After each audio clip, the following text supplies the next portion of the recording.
अद्भ्यसम्रोध पृथिव्यैरसाश्च विश्वकर्मणः समावर्तताग्रे त्वस्य त्वष्टा विदधद्रूपमेति तन्मर्त्यस्य देवत्वमाजानमग्रे वेदाहमेदं पुरुषं महान्तमादित्यवर्णन्तमसः परस्तात् तमेव विदितवाति मृत्युमेति नान्यः पन्था विद्यते योनाय प्रजापतिश्चरति गर्भे अन्तर्जायमानो बहुधा विजायते तस्य योनिं परिपश्यन्ति धीरास्तस्मिन् न तस्वर्भुवनानि विश्वाः यौ शान्तिरन्तरिक्षगो शान्तिपृथिवी शान्तिरापश्य तिरोषधयः शान्तिः वनस्पतयः शान्तिः शान्तिरेव शान्तिः।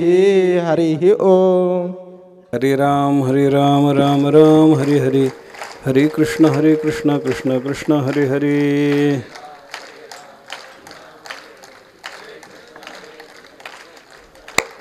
हरे राम राम हरे हरे हरे कृष्ण कृष्ण कृष्ण हरे हरे।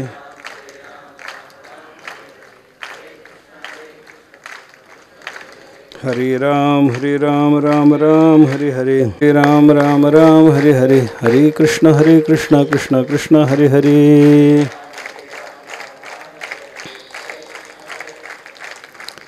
कुंडलिकवरदा हरि विठ्ठल श्री ज्ञानदेव तुकाराम। क्षीरसिंधू परिसरी शक्तीच्या कर्णकुहरी नेणोकै श्री त्रिपुरारी सांगितले जे ते क्षीर कल्लोळा तू मकरोदरी गुप्तू होता तयाचा हातू पैठे झाले। संत शिरोमणी श्री ज्ञानेश्वर महाराज ज्ञानेश्वरी ग्रंथाच्या शेवटी आपली जी गुरुची परंपरा सांगतात, संप्रदाय सांगतात, त्या संप्रदायाचा उल्लेख करत असताना सुरुवातीला ज्ञानेश्वर महाराजांनी हे घडलं कुठं, पहिल्यांदा ही गुरुपरंपरा निर्माण कुठून झाली या संबंधातला विचार सांगत असताना क्षीर सिंधू परिसरी असे शब्द वापरलेले आहेत आणि त्याचा आधार घेत आपण ज्ञानोबराच्या त्या शब्दांचा आधार घेत आपण गुरुपरंपरेच्या संबंधाने थोडासा विचार करण्याचा विचार केला आहे। गुरुची काय आवश्यकता आहे वगैरे सगळ्या गोष्टीचा विचार आपण थोडासा केला। मनुष्याच्या जीवनामध्ये त्याला ज्ञान व्हायचं म्हणलं, काही शिकायचं म्हणलं की त्याला सद्गुरूची गरज पडते। एक अक्षर शिकायचं झालं तरी सद्गुरूची गरज आहे, एक पाऊल पुढं टाकायचं झालं तर त्याच्याकरता सद्गुरूची गरज आहे। लहान मुलाला पाऊल टाकायला शिकवताना माता त्याचे हात धरते आणि त्याच्या पद्धतीने एक पाय पाय पाय म्हणत त्याला जे एक पाऊल टाकायला शिकवते ना, हे सुद्धा गुरुत्वच आहे मातेच्या ठिकाणी असलेलं बरं का। काहीही शिकवायचं म्हणलं, सामान्यातली सामान्य गोष्ट शिकवायची म्हणली तरी ती गुरुनं शिकवावी लागते। सामान्यातल्या सामान्य गोष्टीच्या पासून ते सगळ्यात दिव्य असलेलं हे अध्यात्मशास्त्राचं जे ज्ञान आहे ते ज्ञान प्राप्त होईपर्यंतच्या सगळ्या घटनांमध्ये आपल्याला जे शिकायला मिळतं किंवा जे शिकवलं जातं ते शिकायला मिळतं ते गुरुपासूनच शिकायला मिळतं आणि शिकवलं जातं ते गुरुच्याकडूनच शिकवलं जातं, असाच विचार आपल्याला पाहायला सापडतो बरं का। आणि असा अभ्यास करण्याची, शास्त्राचा अभ्यास करणं, शास्त्र सगळं जाणून घेणं, आपण काहीतरी शिकणं, याच्याकरता साधकावर जशी जबाबदारी आहे तशी गुरुवर सुद्धा काही विशेष जबाबदारी शास्त्रानं दिलेली आपल्याला पाहायला सापडते बरं का। अष्टवर्षं ब्राह्मणं उपनयित तम अध्यापयित, शास्त्राची आज्ञा अशी आहे की 8 वर्षाचा ब्राह्मणाचा मुलगा झाला की त्याला त्याचं उपनयन करून गुरुनी शिकवायला लागावं। याचा अर्थ काय आहे, त्याचं उपनयन करण्याची जबाबदारी गुरुवर आहे, त्याला शिकवण्याची जबाबदारी गुरुवर आहे, कारण 8 वर्षाच्या पोराला स्वतःची जबाबदारी म्हणून काही कळतं असं नाही। आणि अशा अवस्थेमध्ये मग त्या पोराचं अध्ययन झालं पाहिजे, याच्याकरता शास्त्राने प्रयोजक अशी क्रियापदं वापरलेली पाहायला सापडतात। उपनयित तम अध्यापयित, त्याला शिकवायला सुरुवात केली पाहिजे वगैरे जे शास्त्राने सांगितलं। याच्यातून काय दिसतं, गुरुवर सुद्धा शिक्षण देण्याची जबाबदारी आहे। साधकांनी अभ्यास करावा, साधकांनी काही गोष्टी आत्मसात कराव्यात, पण आत्मसात करत असताना त्यानं आत्मसात करणं हा जसा भाग आपल्याला पाहायला सापडतो तसं त्याला काहीतरी शिकवणं ही गुरुची सुद्धा जबाबदारी आहे असं आपल्याला शास्त्र सांगतं। हे अध्यात्मशास्त्राचं ज्ञान कोणाकडून होतं या संबंधातला विचार करत असताना ते ज्ञान प्राप्त करून घेण्याकरता माणसाला वेगळ्या प्रकारची साधनं कशी करावी लागतात, काल त्या संबंधातला थोडासा विचार करण्याचा आपण प्रयत्न केला। मनुष्याच्या अंतःकरणावर साधारणपणे 3 दोष असतात, मल, विक्षेप आणि आवरण। पाप करण्याच्या वासनेवरून मनुष्याच्या अंतःकरणातल्या मलदोषाचा निश्चय होतो मनुष्याच्या अंतःकरणात असलेली अस्थिरता तिच्यावरून मनुष्याच्या विक्षेप दोषाचा निश्चय होतो. आणि जीवाच्या अंतःकरणामध्ये त्याला परमात्मरूपात असताना प्रत्येक जीव हा स्वतः ब्रह्मरूप आहे, मी वासुदेव तत्वता अशी प्रत्येकाचीच अवस्था असताना सुद्धा आपलं ब्रह्मस्वरूप आपल्याला झाकलेलं पाहायला सापडतं आणि त्याच्यामुळे ते आपल्याला कळत नाही.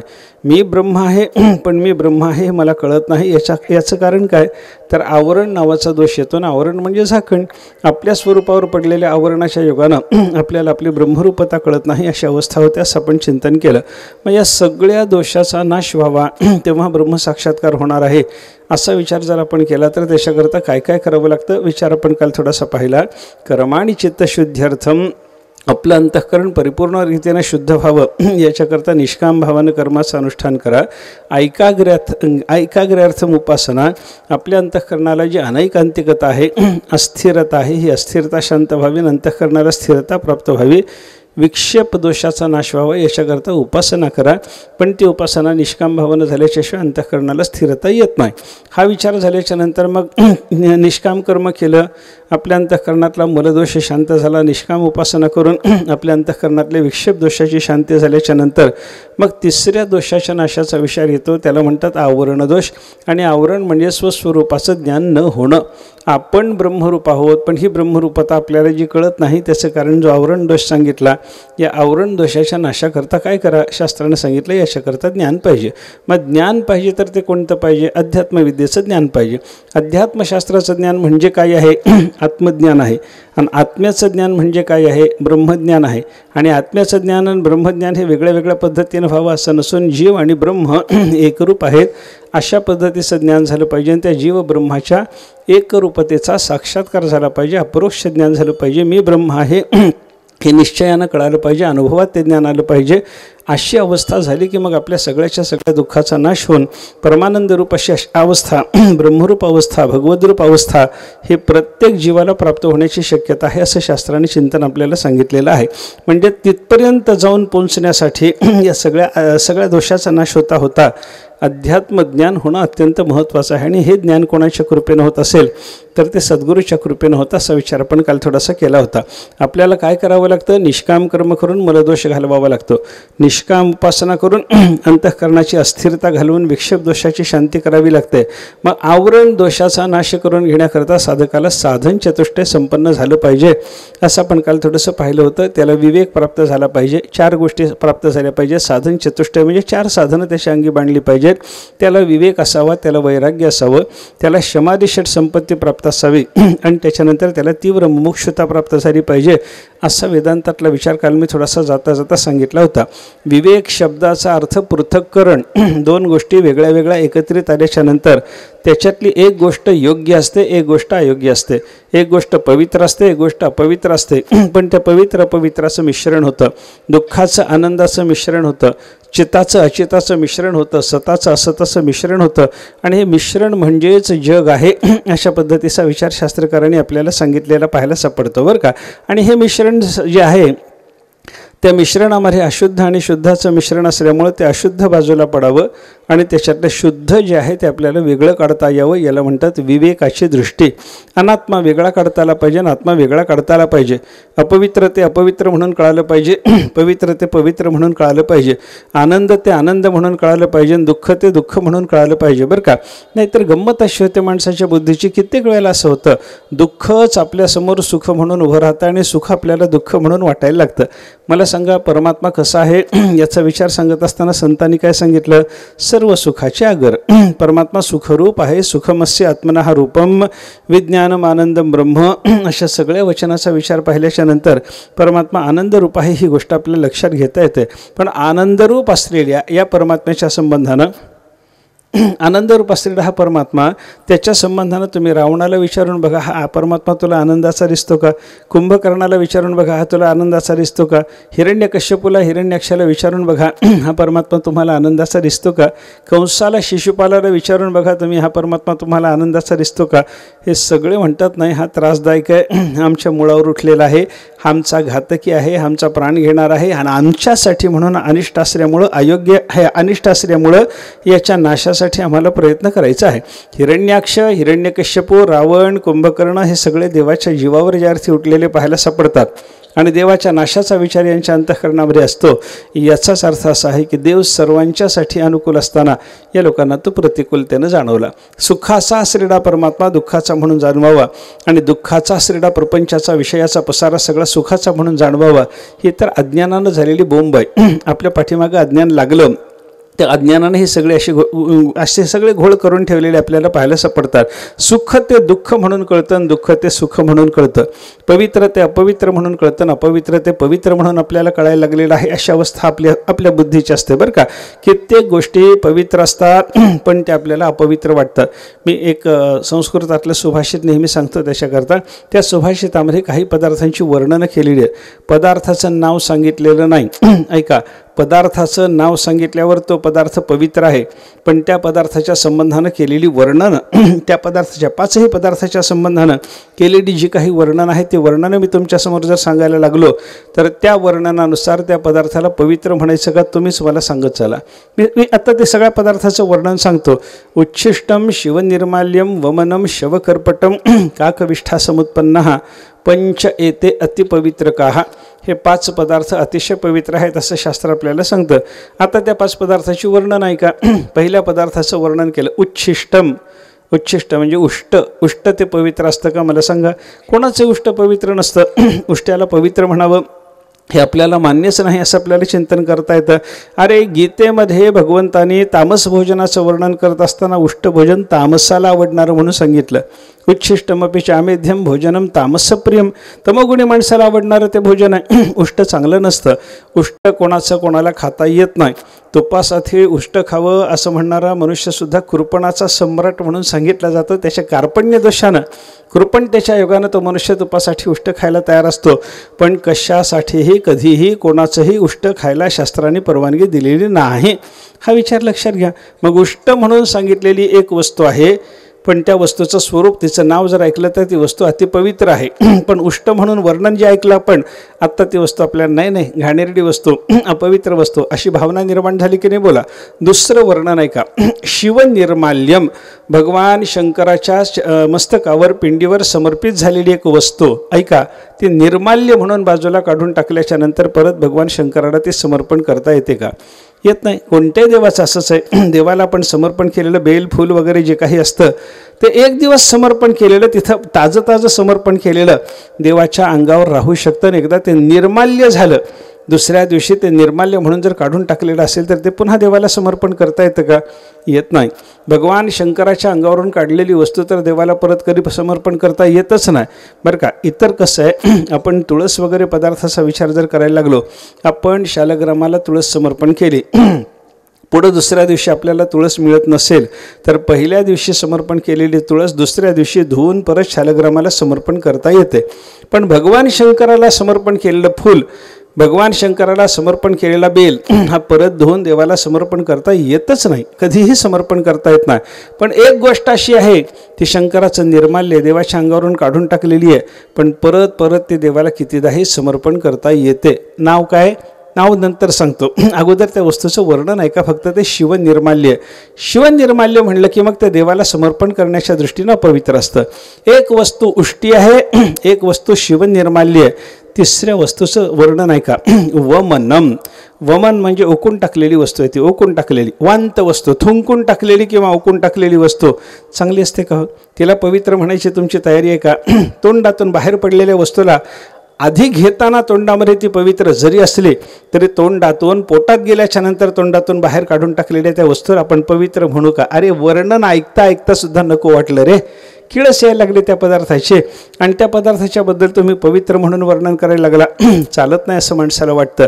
नावच सांगतो नंतर मग तुम्ही सांगा पवित्र का अपवित्र. पण आत्ता वर्णन ऐकत असताना काय वाटायला लागलं तेही मला सांगत चला. तुमच्या चेहऱ्यावरून मला कळतं ते कसं आहे ते. व उच्छिष्टम म्हणलं की असं झालं, शिवनिर्माल्य म्हणलं की अरे वाटलं, वमनम म्हणलं की माणसाने लगे ही असंच केलं बरं का. म्हणजे वमन हे वांत वस्तून ती कशी पवित्र असायची असं माणसाला वाटू शकतं बरं का. पुढच्या पदार्थाचं वर्णन आहे शवकर्पटम. शव शब्दाचा अर्थ प्रेत आणि कर्पट शब्दाचा अर्थ वस्त्र. प्रेताच्या अंगावरचं वस्त्र आहे त्याला पवित्र मानलं जातं का हो? प्रेताच्या अंगावरचं वस्त्र आपण घरी आणून नेसू शकतो का हो? सोहळ्यात एखादं सोहळं जरी असलं एखाद्या माणसाला नेसवलेलं, ते प्रेताच्या अंगावरचं सोहळं कोणी आपल्याला काढून जर दिलं तर ते नेसून आपल्याला देवपूजा करता येईल का हो? करता येत नाही, त्याला पवित्र कोणी म्हणत नाही. शवकर्पटम. आणि शेवटचा पदार्थ त्याचं वर्णन केलं, काक विष्ठा समुत्पन्ना. कावळ्याच्या विष्ठेतून जन्माला आलेली एक वस्तू आहे, पण कावळाचं म्हणला की अपवित्र, त्याची विष्ठा म्हणलं की अजून अपवित्र, आणि त्या विष्ठेमधून निर्माण झालेला पदार्थ म्हणलं की अति अपवित्र, अशी भावना आपल्या अंतःकरणाला होण्याची शक्यता असते. पण ही वर्णनं करून अपवित्र वाटणाऱ्या या 5 वस्तूच्याबद्दल शास्त्र असं सांगतं की एते पंच अतिपवित्र काहा. या 5ही वस्तू अतिशय पवित्र आहेत. आता बघा, आपण काय समजायला लागलो? पवित्राला अपवित्र वर्णन ऐकल्याच्या नंतर अपवित्र समजायला लागलो होतो की नाही, पण त्या पदार्थाची नावं ऐकल्याच्या नंतर ते पदार्थ अपवित्र आहेत असं म्हणता का? मला सांगत चला आता बरं का, एक एक पदार्थ सांगत जातो. पहिलं वर्णन कोणतं होतं? उच्छिष्टम. एक उष्टा पदार्थ आहे, तो उष्टा पदार्थ त्याला पवित्र म्हणायचं. तो उष्टा पदार्थ कोणता? त्या उष्ट्या पदार्थाचं नाव सांगतो, गाईचं दूध.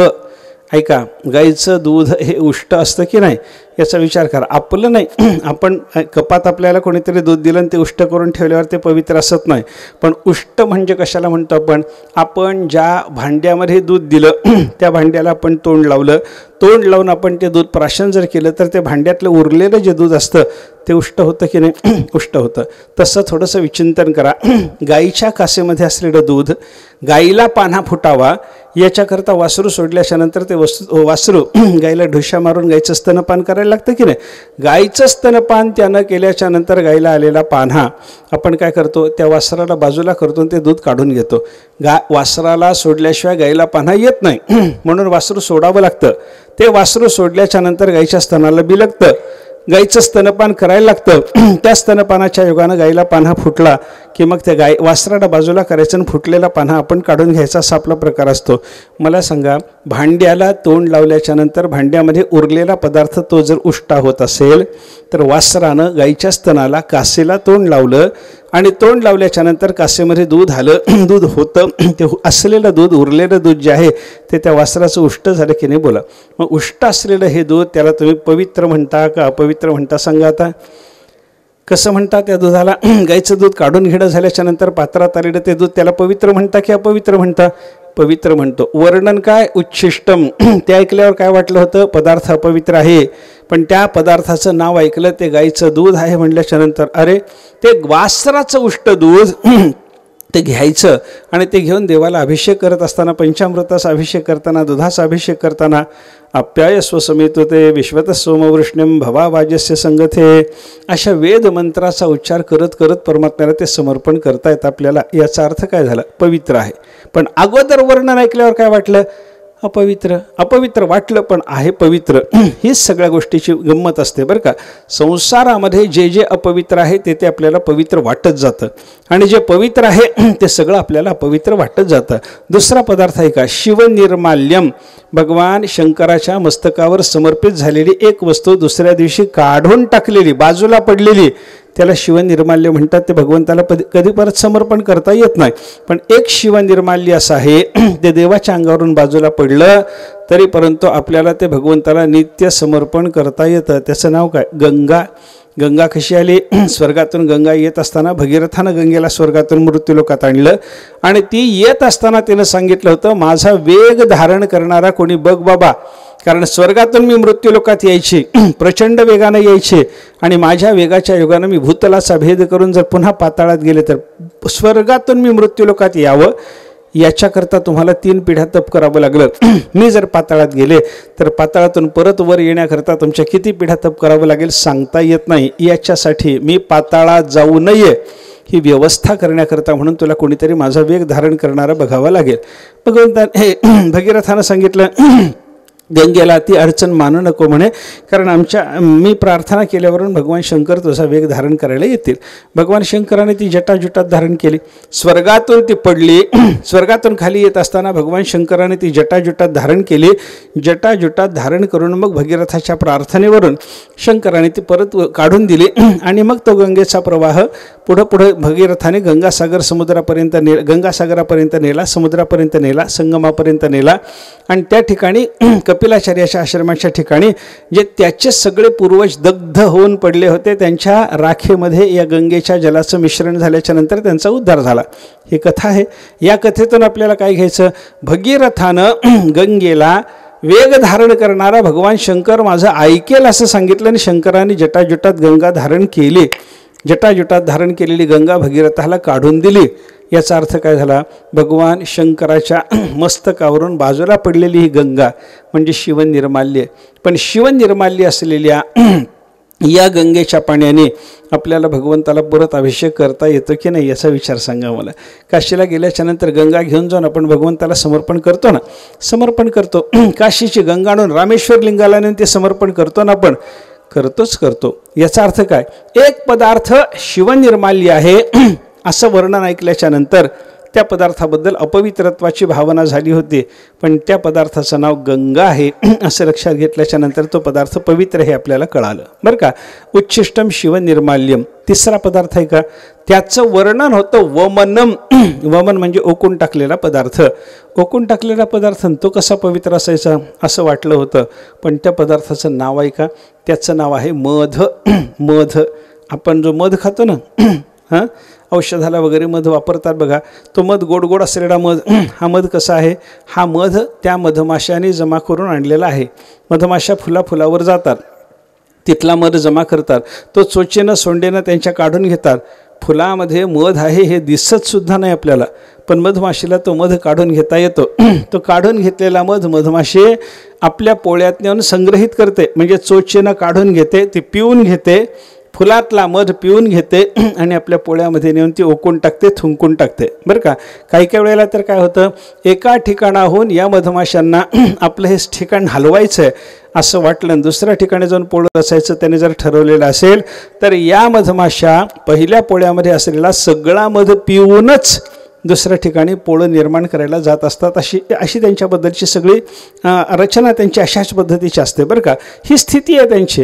याच्यातून मला लक्षात काय आणून द्यायचं आपल्याला, मधमाशा मध पिऊन टाकतात, मधमाशा मध सोंडेत धरतात, मधमाशा मध पोटात धारण करतात आणि पोटात धारण केलेला, सोंडेत धारण केलेला मध त्यांनी जर परत त्या पोळ्यामध्ये आणून संग्रहित केलेला असेल, जर फुलातून आणून पोळ्यामध्ये ठेवत असताना ते फक्त सोंडीत धरतात आणि तिथे आणून सोडतात, म्हणजे ते थुंकणं झालं. आणि एका ठिकाणचं पोळं हलवून दुसऱ्या ठिकाणी पोळं निर्माण करायला जात असताना ढसाढसा मध पिऊन घेतात, पोटामध्ये मध साठवतात आणि पोटात साठवलेला मध दुसऱ्या ठिकाणी पोळं निर्माण करून त्या ठिकाणी ते ओकून टाकतात, म्हणजे वांत पदार्थ आहे. ओकून टाकला आहे मधमाशाने, पण मधमाशाने ओकून टाकलेल्या त्या मधाच्याबद्दल अपवित्रत्वाची भावना आपल्या अंतःकरणात होते का? वमनम म्हणलं तेव्हा किळस आली, पण तो पदार्थ मध आहे हे ऐकल्याच्या नंतर वा त्याच्यासारखं गोड काय असं मनुष्य म्हणतं. मध अतिशय मधुर. बरं, मध पवित्र आहे की नाही? आहे ना. देवाला पंचामृत समर्पण करताना जसं दूध समर्पण केलं जातं तसा मधही समर्पण केला जातोच ना. याचा अर्थ काय झाला? पदार्थ पवित्र आहे, पण वर्णन ऐकल्यावर तो अपवित्र वाटला होता. पुढचा ऐका, शवकर्पटम. शव म्हणजे प्रेत आणि करपट म्हणजे वस्त्र. प्रेताच्या अंगावरचं वस्त्र त्याला पवित्र म्हणायचं ही कल्पना सहन होणारी नाही. पण बघा, रेशीम जे आहे ना ते शवकर्पटच आहे, प्रेताच्या अंगावरचं ते वस्त्रच आहे. तो रेशीम करणारा किडा जो असता कोशकीटक, तो कोशकीटक काय करतो, ते तुतीचा पाला वगैरे खाऊन मग त्याच्या लाळेतून जो तंतू निर्माण होतो त्याला रेशीम म्हणतात. तो कसा निर्माण करतो? रेशमाचे कोश करतो. कोश करता करता हा किडा काय करतो, स्वतःमध्ये बसतो आणि कोशाचं तोंड बंद करून टाकतो. आत बसलेल्या किड्याला त्या कोशाचं तोंड बंद केल्याच्या नंतर मध्ये मरावं लागतं. तो किडा मरतो. तो मेल्याच्या नंतर ते सगळे कोश उकळले जातात, त्याच्यापासून तो धागा निर्माण केला जातो.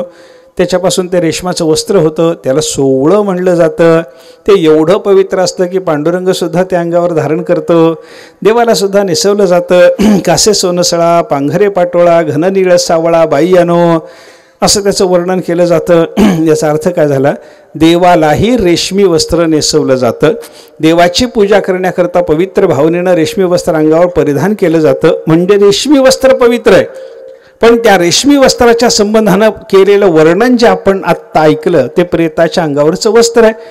कारण तो कोशामध्ये अडकला होता, त्याच्या अंगावर तो धागा होता. म्हणजे तो किडा जो आहे त्या किड्याचं शरीर गेल्याच्या नंतर, तो कोशामध्ये अडकून मेल्याच्या नंतर तो प्रेत झाला आणि त्या प्रेताच्या अंगावरचा तो धागा काढून त्याच्यापासून रेशमी वस्त्र निर्माण केलं. ते देवालाही नेसवलं ना आपणही जर नेसायला लागलो, वस्त्र पवित्र आहे. हो, रेशमी वस्त्र पाहिल्याच्या नंतर ते पवित्र आहे हे आपल्याला लक्षात घेता येतं. पण ते प्रेताच्या अंगावरचं वस्त्र आहे हे वर्णन ऐकलं तेव्हा ते पवित्र वाटत नाही. शेवटचा पदार्थ आहे का, त्याचं वर्णन आहे काकविष्ठा समुत्पन्न. हा काक म्हणजे कावळा, त्याची विष्ठा आणि त्या विष्ठेतून निर्माण झालेला एक पदार्थ अतिपवित्र आहे म्हणे. कसं आहे त्याचं वर्णन आहे का, तो पिंपळ किंवा वडाचा वृक्ष असतो. पिंपळाचं किंवा वडाचं बी त्या कावळ्याने खावं, त्याच्या पोटात ते वाफावं, त्याच्या विष्ठेतून ते बाहेर पडावं, तेव्हा ते झाड येतं. नाहीतर ते झाड उगवत नाही. नुसतं पिंपळाचं बी लावून कोणाला झाड उगवलेलं पाहायला मिळत नाही. कावळ्याने ते बीज सेवन करावं लागतं. म्हणून झाड, आपलं पिंपळाची झाडं कुठे भिंतीवर वगैरे येतात की नाही, त्याचं कारण काय, त्या बाबांनी तिथं कार्यक्रम केलेला असतो. त्याच्या पोटात ते बीज गेलेलं असतं, कावळ्याच्या पोटात ते बीज जातं, ते तिथं वाफतं. त्यानं प्रातर्विधी जिथं केला तिथं अशा पद्धतीचे हे वृक्ष वगैरे निर्माण झालेले आपल्याला पाहायला सापडतात. याचा अर्थ काय झाला, हा पिंपळाचा वृक्ष कसा आहे, कावळ्याच्या विष्ठेतून जन्माला आला. कावळ्याच्या विष्ठेतून जन्माला आला हे त्या पदार्थाचं वर्णन आहे. ऐका, पण हे वर्णन ऐकल्याच्या नंतर अपवित्र वाटणारा तो पिंपळाचा वृक्ष किंवा वडाचा वृक्ष अपवित्र आहे का पवित्र आहे, मला बोला बरं एकदा. हा वडाचा वृक्ष किंवा पिंपळाचा वृक्ष अपवित्र का? अरे पिंपळाच्या वृक्षाला तर भगवंताची विभूती मानली जाते. अश्वत्थ सर्व वृक्षाणाम 10व्या अध्यायामध्ये देवाने सांगितलं, अश्वत्थ म्हणजे पिंपळ माझी सगळ्या वृक्षाच्या जातीमधली माझी विभूती आहे. मग पिंपळाच्या झाडाला देवाची विभूती म्हणतात.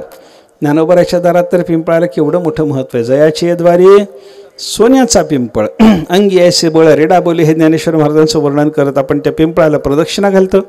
ज्ञानोबराच्या मातेनं त्या पिंपळाला प्रदक्षिणा घातल्या म्हणून संन्यास घेऊन निघून गेलेला नवरा त्या बाईला पुन्हा प्राप्त झाला आणि त्यांच्यापासून जगाचा उद्धार करणारे ज्ञानोबरा आहेत. निवृत्तीनाथ महाराज, सोपानदेवासारखे महापुरुष जन्माला आले. कशाचा परिणाम हो, त्या पिंपळाला प्रदक्षिणा घातल्याचा. मग ते पिंपळाचं झाड पवित्र का अपवित्र सांगा, वडाचं झाड पवित्र का अपवित्र सांगा. जर वडाचं झाड पवित्र असतं तर वट सावित्री पौर्णिमेच्या दिवशी तुम्ही सगळ्यांनी त्या झाडाची पूजा केली असती का? त्याला दोरे गुंडाळून गुंडाळून वडापाव वडापाव वडापाव म्हणलं असतं का?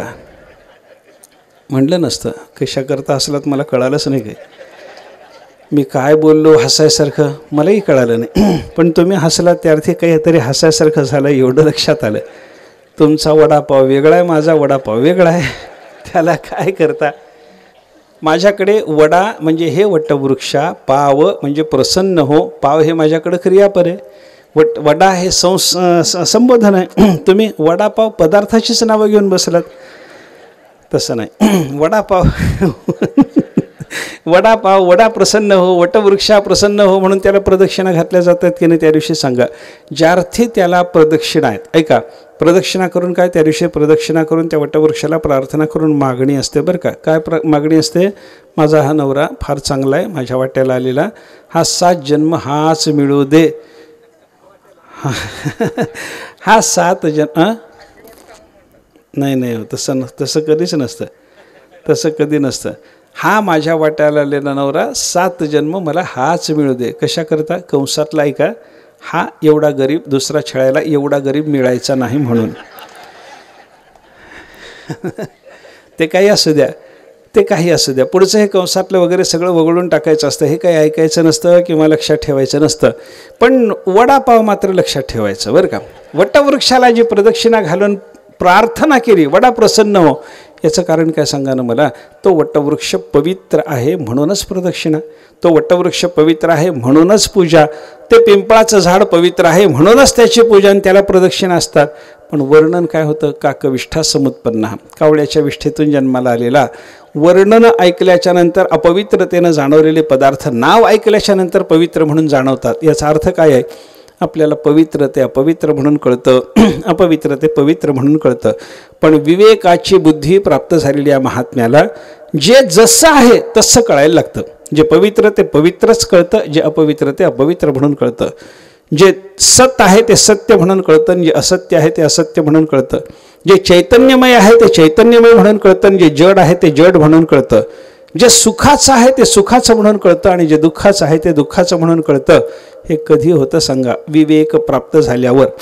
चला, विवेक प्राप्त झाला पाहिजे पहिली गोष्ट. त्याच्यानंतर वैराग्य. दुसरं साधन साधकाला सांगितलेले शास्त्रकारांनी वैराग्य.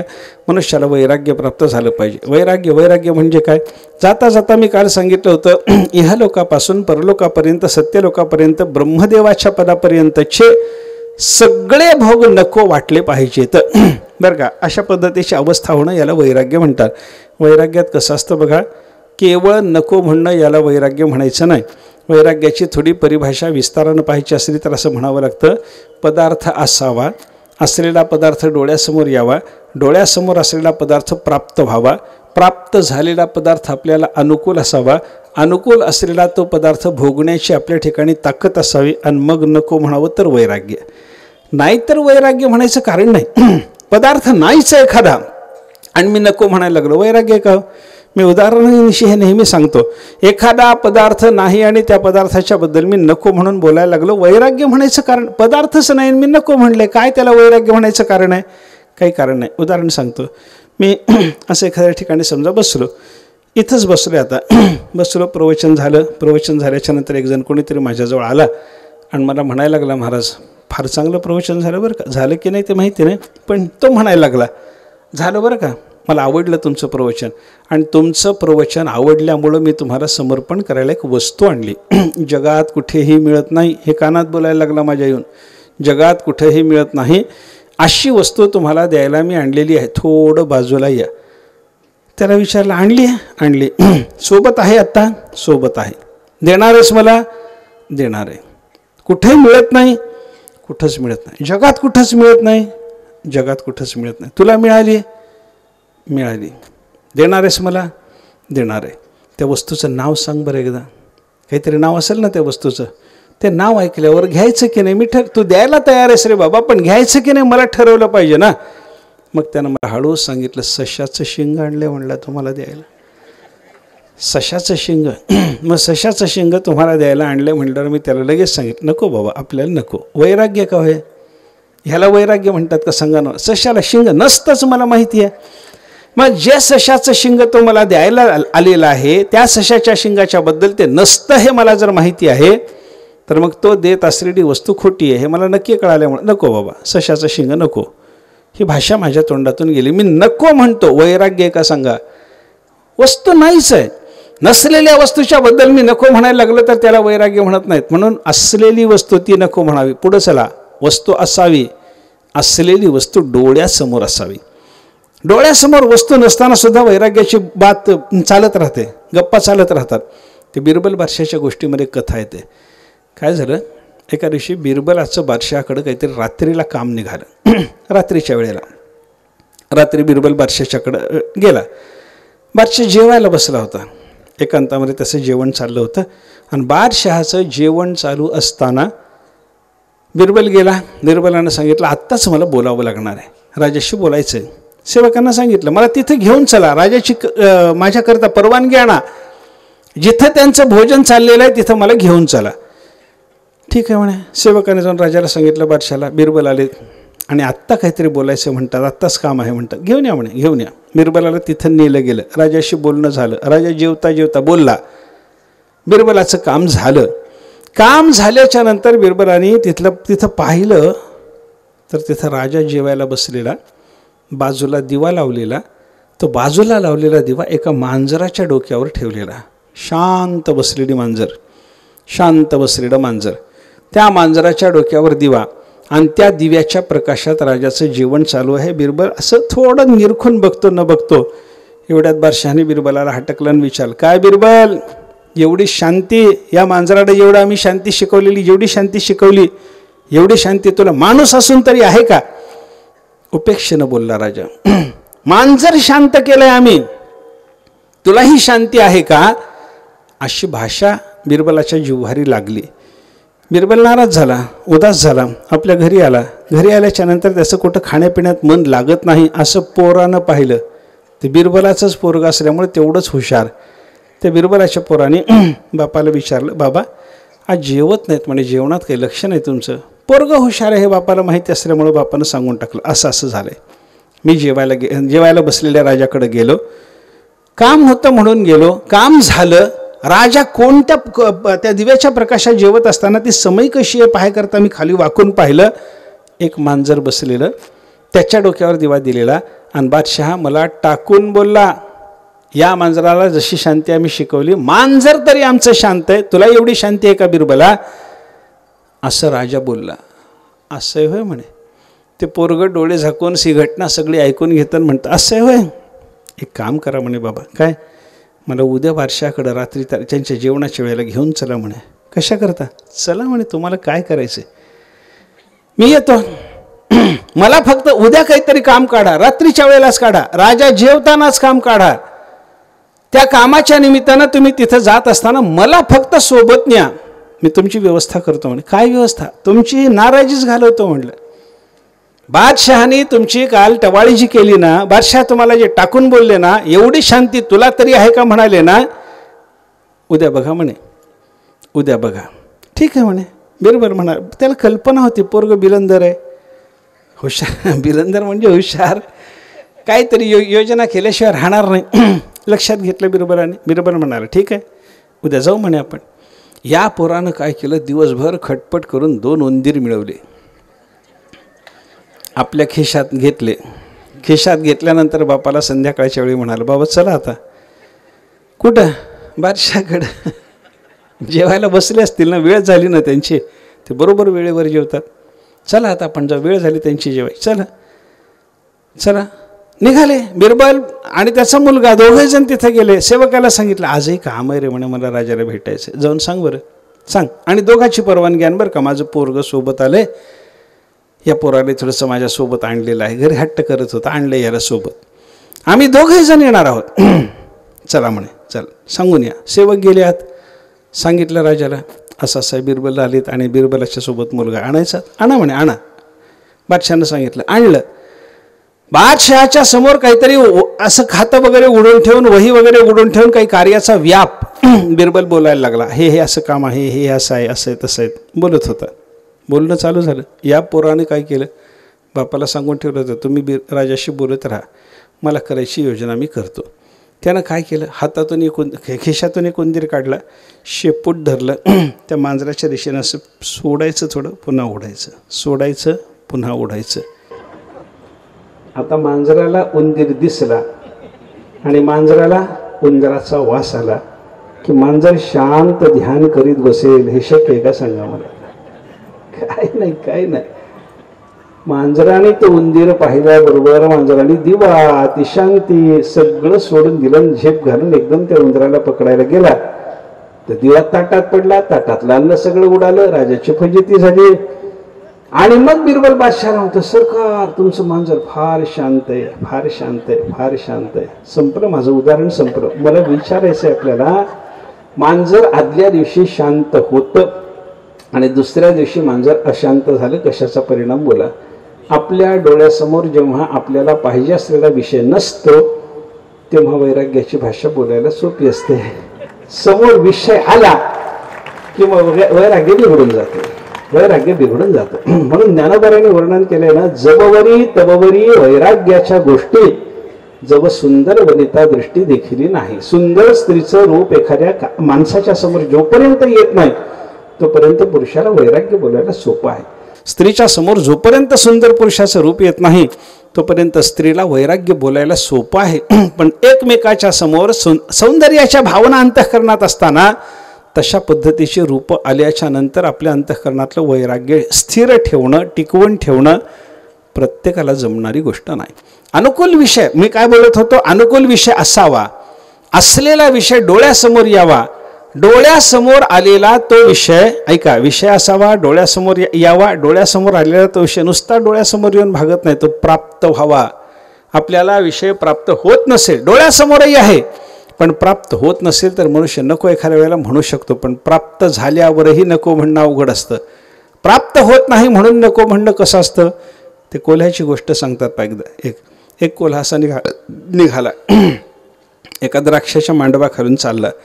त्या द्राक्षाच्या मांडवाखालून जात असताना त्या द्राक्ष लागलेले मोठमोठाले घड, मांडवावर ते द्राक्ष, कोल्ह्यानं उडी मारून ते द्राक्ष मिळवायचा प्रयत्न केला. किती वेळ, दुपारी गेलेला कोल्हा संध्याकाळपर्यंत प्रयत्न करीत राहिला, पण कोल्ह्याची उडी जाईल का द्राक्षापर्यंत? नाही ना. मांडवाला लागलेली द्राक्षाचे घड कोल्ह्याला प्राप्त करून घेता येईना. तेव्हा कोल्हा नाराज झाला, मांडवातून बाहेर पडला. बाहेर पडल्यावर त्याला दुसरा कोल्हा भेटला, त्याचा जातभाई. त्याला म्हणायला लागला, कोल्हाबा इकडून आलेली दिसता. हो. मांडवातून आलात का? या. हो. चांगली द्राक्ष खाल्ली असतील म्हणे तुम्ही, चांगली द्राक्ष खाल्ली असतील. कोल्हा काय असले आंबट द्राक्ष कोण खातं? पाहत सुद्धा नाही म्हणे आम्ही त्याच्याकडे. आंबट कसं कळालं याला?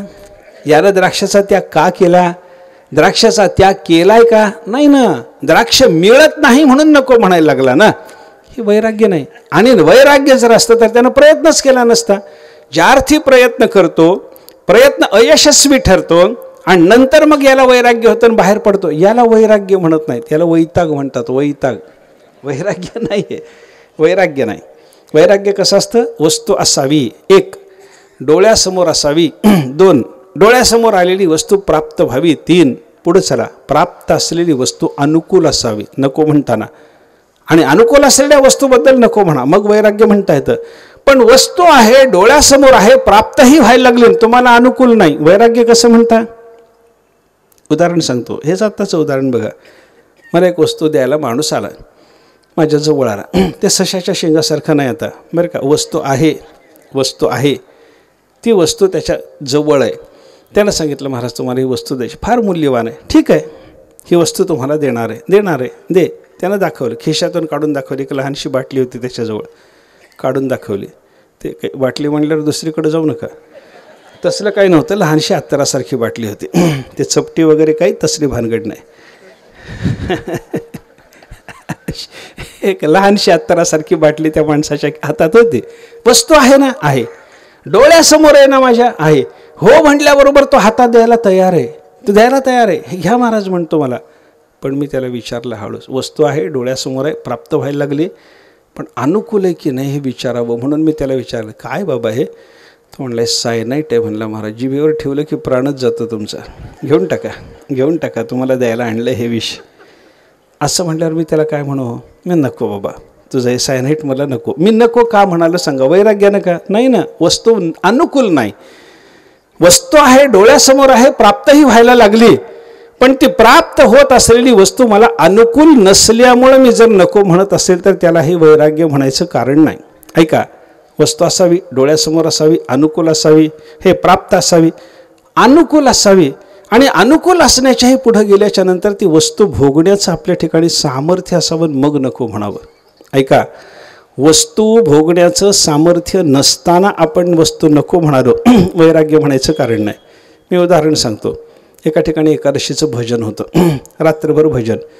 मध्यंतरामध्ये त्या घरच्या मालकाने ठरवलं, घरच्या या भजनाला आलेल्या सगळ्या लोकांना शेंगदाणे द्यायचे, भाजलेले खरपूस शेंगदाणे खायला एकादशीच्या उपवासाला चालतात. एक एक ओंजळ शेंगदाणे, एक एक गुळाचा खडा सगळ्याला द्यायचा ठरला.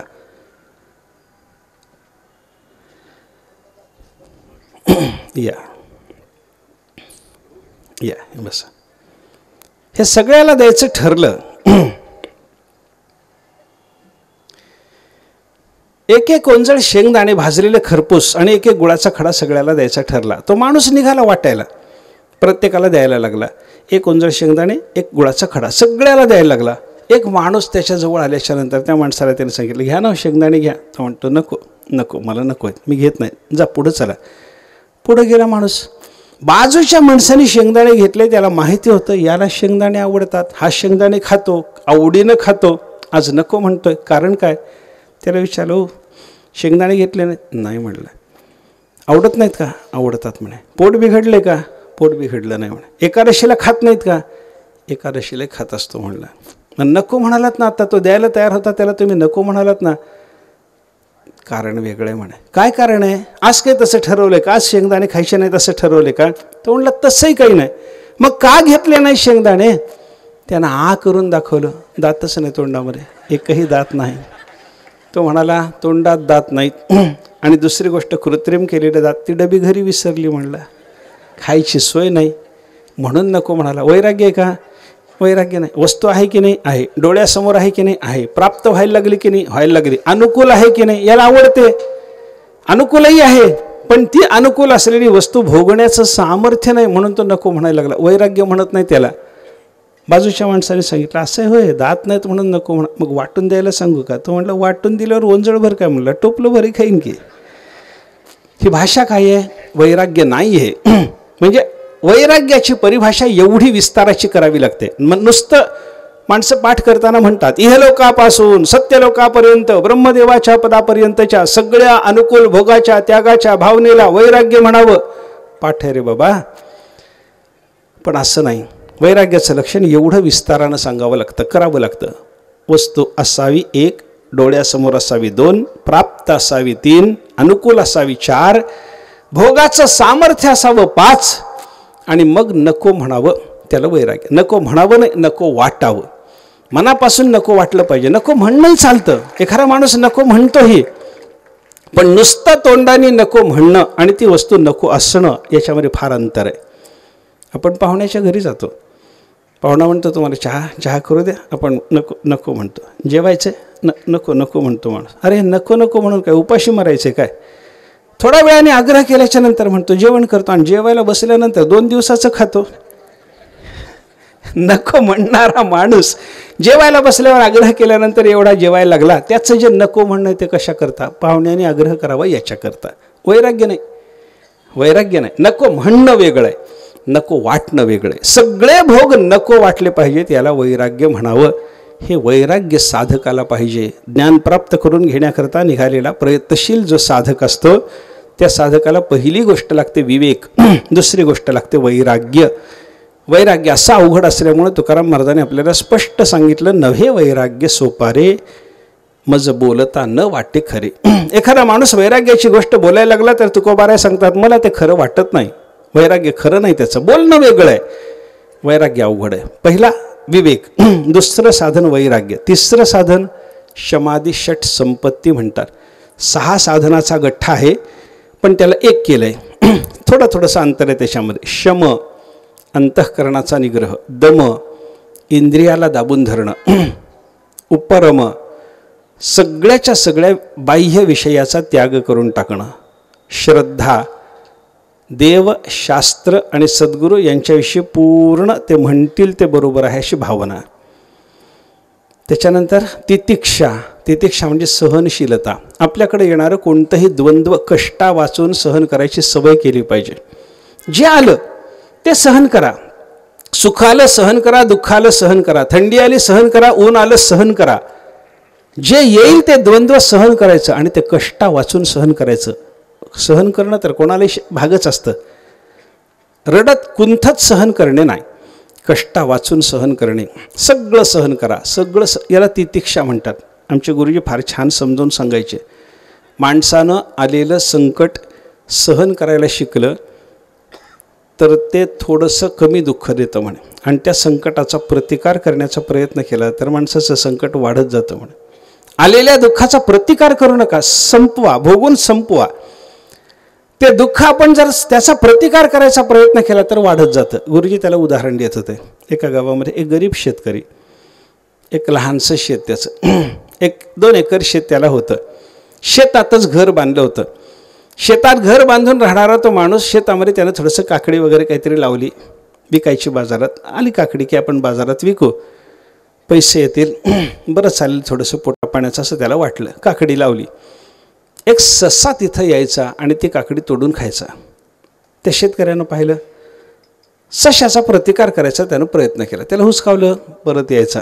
त्याला मारायचा प्रयत्न केला, कधी ढेकूळ लागेना, कधी दगड लागेना, कधी लाकूड फेकून मारलं तर ते लागेना. ससा यायचाच पुन्हा पुन्हा, काकडी खायचा, नासधूस करायचा, निघून जायचा. बरेच दिवस गेले. एका दिवशी तो उदास होऊन गावात आला. गावामध्ये एक श्रीमान गृहस्थ होते, पाटील गावचे. त्यांच्या वाड्यात येऊन बसला. पाटलाशी बोलता बोलता त्यानं सहज पाटलाला सांगितलं. पाटलाने विचारलं, चेहरा उतरलेला दिसतो रे, काय झालं? तो म्हणलं, मला काय सांगू, एकच एक कर्ष येतं आहे, काहीतरी पोटाची गुजराण चालावी याच्याकरता काकडी लावली म्हणला, पण एक ससा येतो, बरंच नुकसान करत चाललं आहे म्हणे. त्या सशाचा प्रतिकार करायचा बराच प्रयत्न झाला, काही उपयोग नाही. त्याला खडा मारून पाहिला, त्याला ढेकूळ मारून पाहिलं, काठी टाकून पाहिली, काही लागत नाही. तो चुकवतो, परत परत येतो आणि त्रास देतो. म्हणे काय करायचं सांगा. त्या पाटलाने सांगितलं, काही काळजी करू नको म्हणे, आपल्याकडं 4 घोडेस्वार पाठवतो, त्या सशाला हाकालून लावतो म्हणे तिथं. त्यानं 10-12 कुत्रे, 4 घोडेस्वार, सोबत 2-4 माणसं, परत 7-8 माणसं, हे सगळे कशा करतात? सशाच्या प्रतिकारा करतात. आणि ते ससं शेतात दिसलं की ते 4 घोडे, 12 कुत्रे, 10-12 माणसं त्या काकडीतून जर फिरायला लागले तर सशाने काकडीचं केलेलं नुकसान परवडतं का एवढ्या जणांनी त्या सशाला हाकलण्याकरता केलेला उपद्रव परवडतो? सांगा मला. आपल्याला प्राप्त झालेलं संकट कोणतं आहे? सशानं काकडी कुरतडणं. ते सहन केलं असतं तर बरं झालं असतं का? पाटलाला सांगितलं हे बरं झालं, सहन केलेलं बरं असतं. म्हणून प्राप्त होणारं कोणतंही द्वंद्व कष्ट न मानता ते सहन करायला शिका. याला म्हणतात तितिक्षा. तितिक्षा. आणि शेवटी सांगितलं समाधान. समाधान म्हणजे अंतःकरणाची एकाग्रता प्राप्त झाल्या, अंतःकरण एकाग्र झाल्यानंतर मनुष्याला प्राप्त होणारी अवस्था, तिला म्हणतात समाधान. अंतःकरण शांत झालं पाहिजे, अंतःकरण एकाग्र झालं पाहिजे, अंतःकरणाची चंचलता थांबली पाहिजे. इकडं तिकडं अंतःकरणाची धावाधाव शांत व्हावी, अंतःकरण एका जागेवर बसावं. होत नाही, असं होत नाही. अंतःकरणाला चंचल करणारी जी निमित्त असतात ना, शास्त्रकारांनी त्याचं वर्गीकरण करून, योगशास्त्रकारांनी त्याच्याबद्दल आपल्याला 3 निमित्त सांगितली. काही सात्विक निमित्त असतात, काही रजोगुणी निमित्त असतात, काही तमोगुणी निमित्त असतात.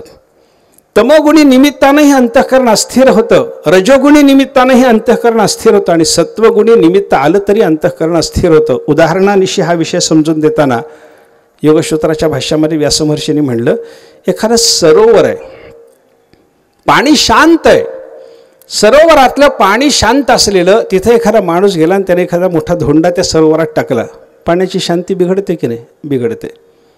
दुसऱ्या दिवशी ते पाणी शांत झाल्याच्या नंतर दुसरा एक माणूस तिथे गेला आणि त्याने एक बारीक खडा टाकला, पाण्याची शांती बिघडते की नाही? बिघडते. तिसऱ्या दिवशी पाणी शांत झाल्याच्या नंतर एक सज्जन मनुष्य तिथे गेला आणि त्यानं पाण्यावर नुसती थोडी फुंकर मारली तरी पाणी अस्थिर होतं की नाही? अस्थिर होतं.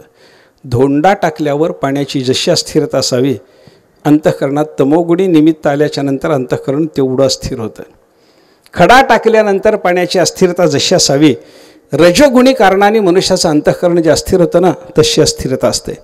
आणि सरोवराच्या शांत पाण्यावर मनुष्यानं फुंकर मारल्याच्या नंतर ते सरोवराचं पाणी जसं अस्थिर व्हावं, थोडं अस्थिर व्हावं, थोडी अस्थिरता यावी, तशी सत्वगुणी निमित्तानं येणारी अस्थिरतासुद्धा तशा पद्धतीची असते. पण अस्थिरता येते, हे कोणतंही निमित्त आपल्याकडे येऊ नये आणि अंतःकरण पूर्ण शांत व्हावं. तेव्हा अंतःकरणाच्या स्थिर अवस्थेमध्ये मनुष्याला जे सुख प्राप्त होतं त्याला म्हणतात समाधान. साधकाला ते पाहिजे, ते पाहिजे. रजोगुणी तमोगुणी निमित्त यायला लागली, सत्वगुणी निमित्त यायला लागली आणि अंतःकरण अस्थिर झालं, त्याला शास्त्राचा विचार करून ज्ञान मिळवणं शक्य होत नाही. म्हणून शम दम उपरती श्रद्धा तितिक्षा समाधान, हे 6 जणांचा गठ्ठा करून एक साधन ठरवलं, त्याला म्हणतात शमादी षट संपत्ती. पहिला विवेक, दुसरं वैराग्य, तिसरं शमादी षट संपत्तीचं चिंतन, आणि त्याच्यानंतर शेवटचं काय? तीव्र मुमुक्षुता. तीव्र मुमुक्षुता म्हणजे मला कधी एकदा मोक्ष प्राप्त होतो, कधी एकदा मी या संसाराच्या बंधनातून मुक्त होतो, माझ्या पाठीमागं लागलेलं हे जन्म मरणाचे चक्र कधी एकदा थांबून जातं, असं तीव्रतेनं वाटलं पाहिजे. कारण कधी एकदा हे होतं असं वाटल्याच्याशिवाय कोणतंही काम होत नाही, कोणतंही काम होत नाही. बघू कधीतरी पुढं होईल तर होईल असं म्हणलं, असं कधी कोणतं होत नाही. एक नाथ महाराजांच्या चरित्रातलं उदाहरण सांगतात. पैठणला नाथ महाराज असताना नाथ महाराजाकडे एक माणूस गेला. त्याला कळालं हे नाथ महाराज आहेत, हे मोठे अधिकारी आहेत, हे मोठे विद्वान पंडित आहेत, आत्मज्ञानी आहेत. आपण त्यांच्याजवळ जर गेलो तर हे आपल्याला दर्शन देवाचं घडवू शकतात असं वाटलं आणि म्हणून देवाच्या दर्शनाच्या भावनेनं त्यांच्याकडे गेला. नाथ महाराजांना नमस्कार केला. नाथ महाराजांनी विचारलं, कोण आपण? इथल्या बाजूच्या गावचा माणूस आहे. बरं, कशा करता आलात? मला देवाचं दर्शन पाहिजे ना. आपल्या देव ताब्यात आहे असं ऐकलं, तेव्हा आपण देवाचं दर्शन घडवू शकता असं वाटून तुमच्याकडं देवाचं दर्शन मागायला आलं. बरं, थांबा म्हणे, काही दिवस माझ्याकडे थांबा, तुमची देवदर्शनाची व्यवस्था करतो. त्याला ठेवून घेतलं. नाथ महाराजाच्या घरी राहिल्याच्या नंतर त्या माणसाने नाथ महाराजाचं जे काही दिवसभरात साधन चालेल त्या साधनात कधी जाऊन बसावं की नाही. ते देवपूजा करतील तर हा जायचा नाही, ते प्रवचन करतील तर हा ऐकायचा नाही, पुराण सांगतील तर कधी श्रवणाला जायचं नाही, त्यांच्या कीर्तनाला कधी गेला नाही, त्यांच्या हरिजागराला कधी उपस्थिती नाही. फक्त सकाळी आणि संध्याकाळी 2 वेळेला जेवायला बोलवलं की पंक्तीचा पठाण हजर आहे. 2 वेळेला जेवायला यायचं, जेवायचं आणि विश्रांती घ्यायचं, निवांत विश्रांती घ्यायचं. 6 महिने गेले. 6 महिने नाथ महाराजांनी त्याला काही हटकलं नाही. तुम्ही इथे आलात कशा करता आणि कसे असे जेवण झोपून राहता, काही विचारलं नाही. असू दे असू दे. 6 महिन्याच्या नंतर एका दिवशी याच्या मनाला असं जाणवलं की अरे आपण इथं आलो, नाथ महाराजांना आपण विनंती केली, आपल्याला देवाचं दर्शन घडवा असं म्हटलं, आपण अजून दर्शन नाही. म्हटलं काय मला काही कमी होतं म्हणून यांच्या घरी आलो, तुकडा मोडायला येऊन पडलो काय म्हणे यांच्या घरी. विचारलं पाहिजे नाथ महाराजाला. सकाळी भल्या पहाटे उठला. नाथ महाराज रोज गंगेच्या स्नानाला जायचे. गंगेच्या स्नानाला नाथ निघालेले असताना हा रस्त्यात आडवा झाला आणि म्हणतो, नाथ महाराज काय काय मला कमी आहे म्हणून तुमच्या घरी राहिलो का ठेवून घेतलं मला, माझं काम केलं नाही. नाथ महाराज म्हणते, काय काम करायचं राहिलं, काय काम करायचं राहिलं म्हटल्याबरोबर त्यानं सांगितलं, अहो मला देवाचं दर्शन घडवतो म्हणालात ना तुम्ही, अशा पद्धतीनं मागून मिळतं का होते? देवाचं दर्शन अशा पद्धतीनं मागून मिळतं का? मला काय कमी होतं, मी तुमच्या घरी येऊन पडून राहिलो, मला नुसते जीव घालता, देवाचं दर्शन घडवायचं म्हणून मी तुमच्याकडे विनंती करायला आलो होतो.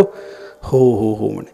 नाथ महाराज म्हणले, मला विसर पडला म्हणे, पण फार चांगलं झालं, आजच योग चांगला आहे, तुम्हाला देवाचं दर्शन आज घडवून देतो, चला म्हणे माझ्याबरोबर गंगेला चला. त्याला गंगेला नेलं. गंगेच्या स्नानाला नेत त्याला सांगितलं, मी जसं धोतर घेतलं तुम्ही घ्या, मी जसं तांब्या घेतला आहे देवपूजेला भरून आणाय करता तसा तुम्ही एक तांब्या घ्या, चला गंगेवर. गेले गंगेवर. नाथ महाराजांनी सांगितलं, काठावर गेला, ठेवा तांब्या धोतर, करा गंगेला दंडवत नमस्कार, पाण्यात चला. तीर्थात स्नान करत असताना नियम असतात. गंगेला अगोदर नमस्कार केला पाहिजे, गंगेला नमस्कार करून तिचं पाणी मस्तकावर घेतलं पाहिजे, मग गंगेच्या पाण्यात प्रवेश करायचा. आणि प्रवेश केल्याच्या नंतर पाय उचलून गंगेत ठेवणं असा प्रकार नसतो, सरकवत जायचं. आणि स्नान करायकरता किती खोल पाण्यात जावं, तीर्थाचं स्नान म्हणून करायचं असेल तर नाभी मात्र पाणी असलं पाहिजे, म्हणजे उभे राहिल्यावर आपली बेंबी पाण्यात बुडली पाहिजे. एवढं पाणी मिळतं की नाही तुम्ही बघा. मिळत नाही आता सध्या, एवढं पाणी नद्यामध्ये मिळत नाही, पण मिळालं पाहिजे. ठीक आहे, एवढ्या पाण्यात जावं. तेवढ्या पाण्यात गेल्याच्या नंतर प्रवाह ज्या दिशेनं आला त्या दिशेला तोंड करावं आणि कान धरून बुडी मारावी. हा गंगा स्नानाचा नियम. नाथ महाराजांनी त्याला नमस्कार करायला लावला, पाण्यामध्ये नेलं. पाण्यात नेता नेता नाभी एवढ्या पाण्यात नेता नेता छाती एवढ्या पाण्यात नेलं चांगलं. त्याला सांगितलं, आता बुडी मारा, आज स्नान करून गंगेचं पवित्र व्हा, देवदर्शन घ्यायचं ना तुम्हाला, व्हा पवित्र. त्याला बुडी मारा. आणि त्यानं बुडी मारल्याबरोबर त्याची मान जी पाण्यात दाबून धरली नाथ महाराजांनी, त्याला बाहेरच येऊ देणार. 2-4दा असं त्यानं बाहेर यायचा प्रयत्न केला, थोडी मिठी सैल केली की बाहेर यायचा प्रयत्न करायचा, परत दाबायचे परत दाबायचे. चांगला त्याचा जीव व्याकुळ होऊ दिला. आणि थोड्या वेळानंतर तो जीव व्याकुळ झाला, याचा अतिशय व्याकुळता याला आलेली आहे हे नाथ महाराजांनी पाहिलं.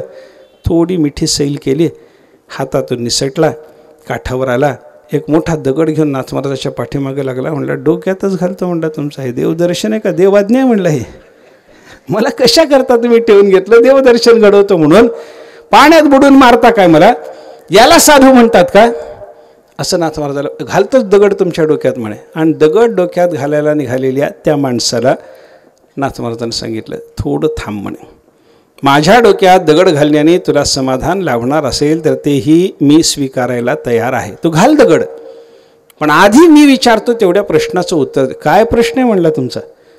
नाथाने त्याला विचारलं, पाण्यात तुला मी दाबून धरलं होतं, त्या क्षणात तुझ्या अंतःकरणातली भावना काय होती एवढंच सांग. तो म्हणला, कधी एकदा पाण्याच्या बाहेर येतो, याच्याशिवाय दुसरा विचार नव्हता.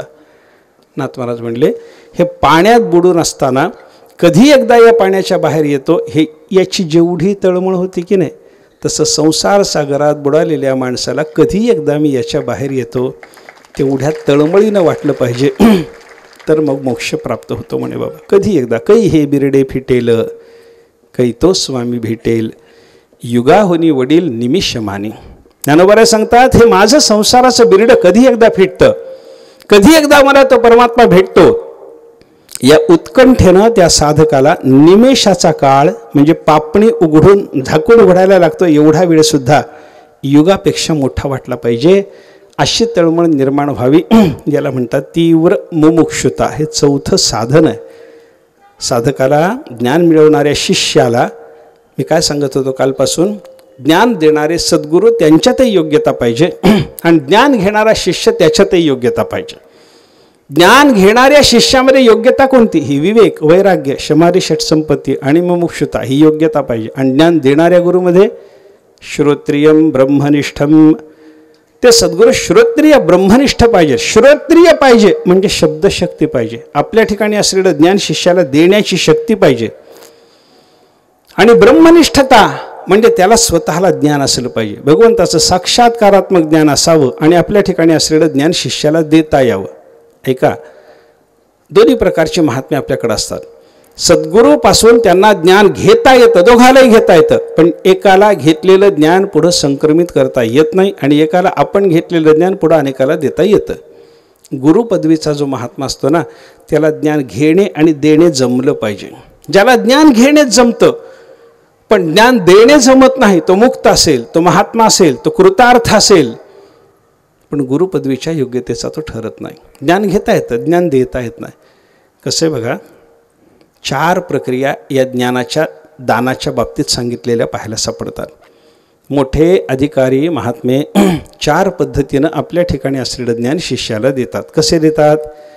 काही वेळेला स्पर्श करून देतात.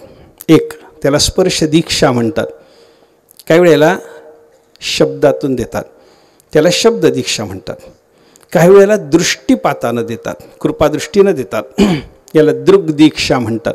आणि काही वेळेला संकल्प दीक्षा म्हणजे गुरु कुठंतरी असतात, शिष्य कुठंतरी असतो, तो तळमळीनं त्यांचं चिंतन करतो, ते गुरुला कळतं आणि गुरु त्याला तिथं बसल्या ठिकाणाहून तो जिथं असेल तिथं ज्ञान देऊन टाकतात. 4 प्रकार आहेत. कसे कसे? स्पर्श दीक्षा, शब्द दीक्षा, दृग दीक्षा, संकल्प दीक्षा. ऐका, आता याच्यात 2 प्रकार. एका माणसाला गुरुच्या स्पर्शाने ज्ञान घेता येतं, पुढं देता येत नाही. एकाला घेताही येतं आणि देताही येतं. उदाहरण सांगतो आपल्याला, उदाहरण सांगतो म्हणजे स्पष्ट होईल. परिसाचं उदाहरण दिलं पहिलं, लोखंडाचं उदाहरण, परिस आणि लोखंडाचं. आणि दुसरं उदाहरण दिले दिव्याच्या वातीचं. पहिल्या उदाहरणात कसं आहे, लोखंडाचा तुकडा परिसाकडे जातो, परिसाचा त्याला स्पर्श प्राप्त झाला की या लोखंडाच्या तुकड्याचं सोनं होतं. आपल्याकडे सांगितलं जातं लोखंडाच्या तुकड्याचं, परिसाला लोखंडाचा तुकडा जाऊन स्पर्श करून येतो, स्वतःचं सोनं करून घेतो. आता या लोखंडाच्या तुकड्यांनी स्वतःचं सोनं करून घेतल्याच्या नंतर बाकीचे लोखंडाचे तुकडे त्याला जाऊन म्हणायला लागले, तू जसं स्वतःचं सोनं करून घेतलं त्याच्या स्पर्शानं, तसं तुझ्या स्पर्शानं आम्हाला सुद्धा तो सोनं कर. तो म्हणतो ते मला करता येत नाही, माझ्या गुरुकडं जा, त्यांच्याकडे जा, परिसाकडे जा म्हणतो. याचा अर्थ काय झाला? लोखंडाच्या तुकड्याला परिसाच्या स्पर्शानं स्वतःचं सोनं करून घेता आलं, बाकीच्या लोखंडाच्या तुकड्याचं त्याला सोनं करता येत नाही. पण दिव्याच्या वातीचं आहे का, एक दिव्याची वात प्रज्वलित आहे, दुसरी एक दिव्याची वात तयार आहे, तेलात भिजवलेली आहे. ती तेलात भिजवलेली वात दिव्याकडे जर गेली तर दिव्याच्या स्पर्शानं वातीला दीपत्व प्राप्त करून घेता येतं. ती वात दिवा होते. आणि दिवा झालेली ही दुसरी वात हिच्याकडे जेव्हा तिसरी वात येईल तेव्हा ती काय तिकडं जा म्हणते का, मी तुला दिवा करते म्हणते, मीच तुला दिवा करते म्हणते. लोखंडाचा तुकडा कसा असतो? परिसाच्या स्पर्शानं स्वतः सोनं होतो पण दुसऱ्याला सोनं करू शकत नाही. आणि वात कशी असते? दिव्याच्या स्पर्शानं स्वतः दिवा होते आणि दुसऱ्या वातीला सुद्धा दीपत्व देऊ शकते. गुरु कोण? दुसऱ्या पद्धतीचा महात्मा. दिव्याप्रमाणे ज्याला मागून ज्ञान घेताही आलं स्पर्शानं, पुढं ज्ञान स्पर्शानं देताही येतं, तो गुरुपदवीचा महात्मा. शब्द दीक्षेचे तसंच आहे. आपल्या मागून शब्दानं ज्ञान घेणं, पुढं देता येणं, न देता येणं, 2 प्रकार. एक मोराचं उदाहरण सांगितलंय, मोराचं उदाहरण, आणि दुसरं कोकिळेचं उदाहरण सांगितलंय शास्त्रकाराने. मोराला कसं असतं, मेघ गर्जना झाली की मोराला आनंद होतो, बरोबर. आपण पाहतो मोर थैथे नाचायला लागतो, पिसारा फुलवतो, मेघाच्या गर्जनेनं त्याला आनंद होतो. म्हणजे काय झालं, मेघाच्यापासून शब्ददीक्षा घेतली, मोर आनंदी झाला. पण आपल्या शब्दानं पुढं कोणाला आनंद देण्याची ताकद मोरात नसते. मेघाची गर्जना, मेघाचा शब्द मोराला आनंद देतो, मोर आनंद मिळवू शकतो शब्दातून, पण आपल्या शब्दातून मोराला दुसऱ्याला मोराचा आवाज मांजरासारखा असतो, म्याव, मांजर जसं ओरडतं तसाच मोर ओरडतो. आनंद देता येत नाही, घेता येतो पण देता येत नाही. दुसरं उदाहरण कोकिळेचं. कोकिळा काय करते, तिची अंडी जेव्हा टाकते तेव्हा ती कोकिळा स्वतः अंड उबवित नाही. मी हे विचारलं काही पक्ष्यांचा अभ्यास करणाऱ्या लोकांना विचारलं, त्यांनी सांगितलं अगदी खरे म्हणे. जुने शास्त्रकार जे सांगतात त्याच्यात सत्यता कशी असते ते पारखून घेण्याच्या दृष्टीनंच मी विचारलं होतं. कोकिळा काय करते, तिची अंडी कावळ्याच्या घरट्यात नेऊन टाकते. कावळी काय करते, आपल्या अंड्याच्या सोबत कोकिळेचं अंडं उभवते, ते पिलू बाहेर येतं. आपल्या पिलाबरोबरच कावळी कोकिळेच्या पिलाला वाढवते, ते पिलू मोठं होतं. मग कोकिळा सगळं लक्ष ठेवून असते, अंडं उभवलं गेलं आहे, पिलू जन्माला आलं आहे, पण ते पिलू आता घेऊन यायचं आहे. थोडीशी ती पिलाशी घरट्याच्या बाहेर येऊन फिरायला लागली, कोकिळा तिथं जाऊन काय करते, ती सगळी पिलं तिथं खेळत असताना तिथं जाऊन कुहू कुहू आवाज करते. तिचा आवाज ऐकला की या कावळीच्या पिलालाही ओरडावं वाटतं. कावळीची पिलं ओरडायला लागतात. कावळीच्या पिलाचं ओरडणं सुरू झालं की त्यांच्याबरोबरच मीही कावळीचीच मुलगी आहे त्या भावनेनं असलेली ती कोकिळा जी असते ना, ती कोकिळा ओरडायला लागते. पण कोकिळेचा आवाज, कोकिळेच्या पिलाचा जो आवाज असतो तो कुहू कुहू आल्याच्या नंतर त्या पिलाला लक्षात येतं, अरे या सगळ्यांचा आवाज आपल्या आईसारखा आहे आणि माझा आवाज या आईसारखा आहे, म्हणजे मी ह्यांच्यातला नाही, मी या आईचा आहे. ते जात आईबरोबर निघून. कोकिळा आपल्या पिलाला अशा पद्धतीनं शब्दातून कोकिलत्वाचं ज्ञान देते. आता हे पिलू जेव्हा मोठं होईल आणि याची जेव्हा अंडी उबवली जातील त्यावेळेला त्या पिलाला आपल्या शब्दातून कोकिलत्वाचं ज्ञान देणं त्याला जमतं की नाही? बोला, जमतं. शब्दातून ज्ञान घेणं, शब्दातून ज्ञान देणं कोकिळेला जमलं. त्याप्रमाणे गुरुपासून शब्दानं ज्ञान घेणं आणि हे ज्ञान पुढं देता येणं ही ज्यांची योग्यता आहे त्यांना गुरु म्हणतात. बाकीचे महात्मीकृत अर्थ नुसते. दृग्दीक्षेचं तसंच आहे. आपल्या दृष्टिपातानं ज्ञान देता येतं, घेता येतं असे काही, आणि दृष्टिपातानं घेतलेलं ज्ञान दृष्टिपातानं आपल्या देता येत नाही असे काही. याला उदाहरण देताना असं सांगितलं. पहिलं उदाहरण आहे त्या चक्रवाक पक्षाचं. चक्रवाक पक्षाचं कसं आहे, त्यांची जोडी सतत फिरत असते. चक्रवाक, चक्रवाकी कधी एकमेकाला सोडून राहत नाहीत. चक्रवाक, चक्रवाकी जोडीनंच फिरणारे पक्षी आहेत. हा चक्रवाक आणि चक्रवाकी फिरत असताना चक्रवाक पुढे असतो, चक्रवाकी मागं असते. दोघं एकमेकाला आवाज करून आपण जवळजवळ आहोत हे सुचवत असतात.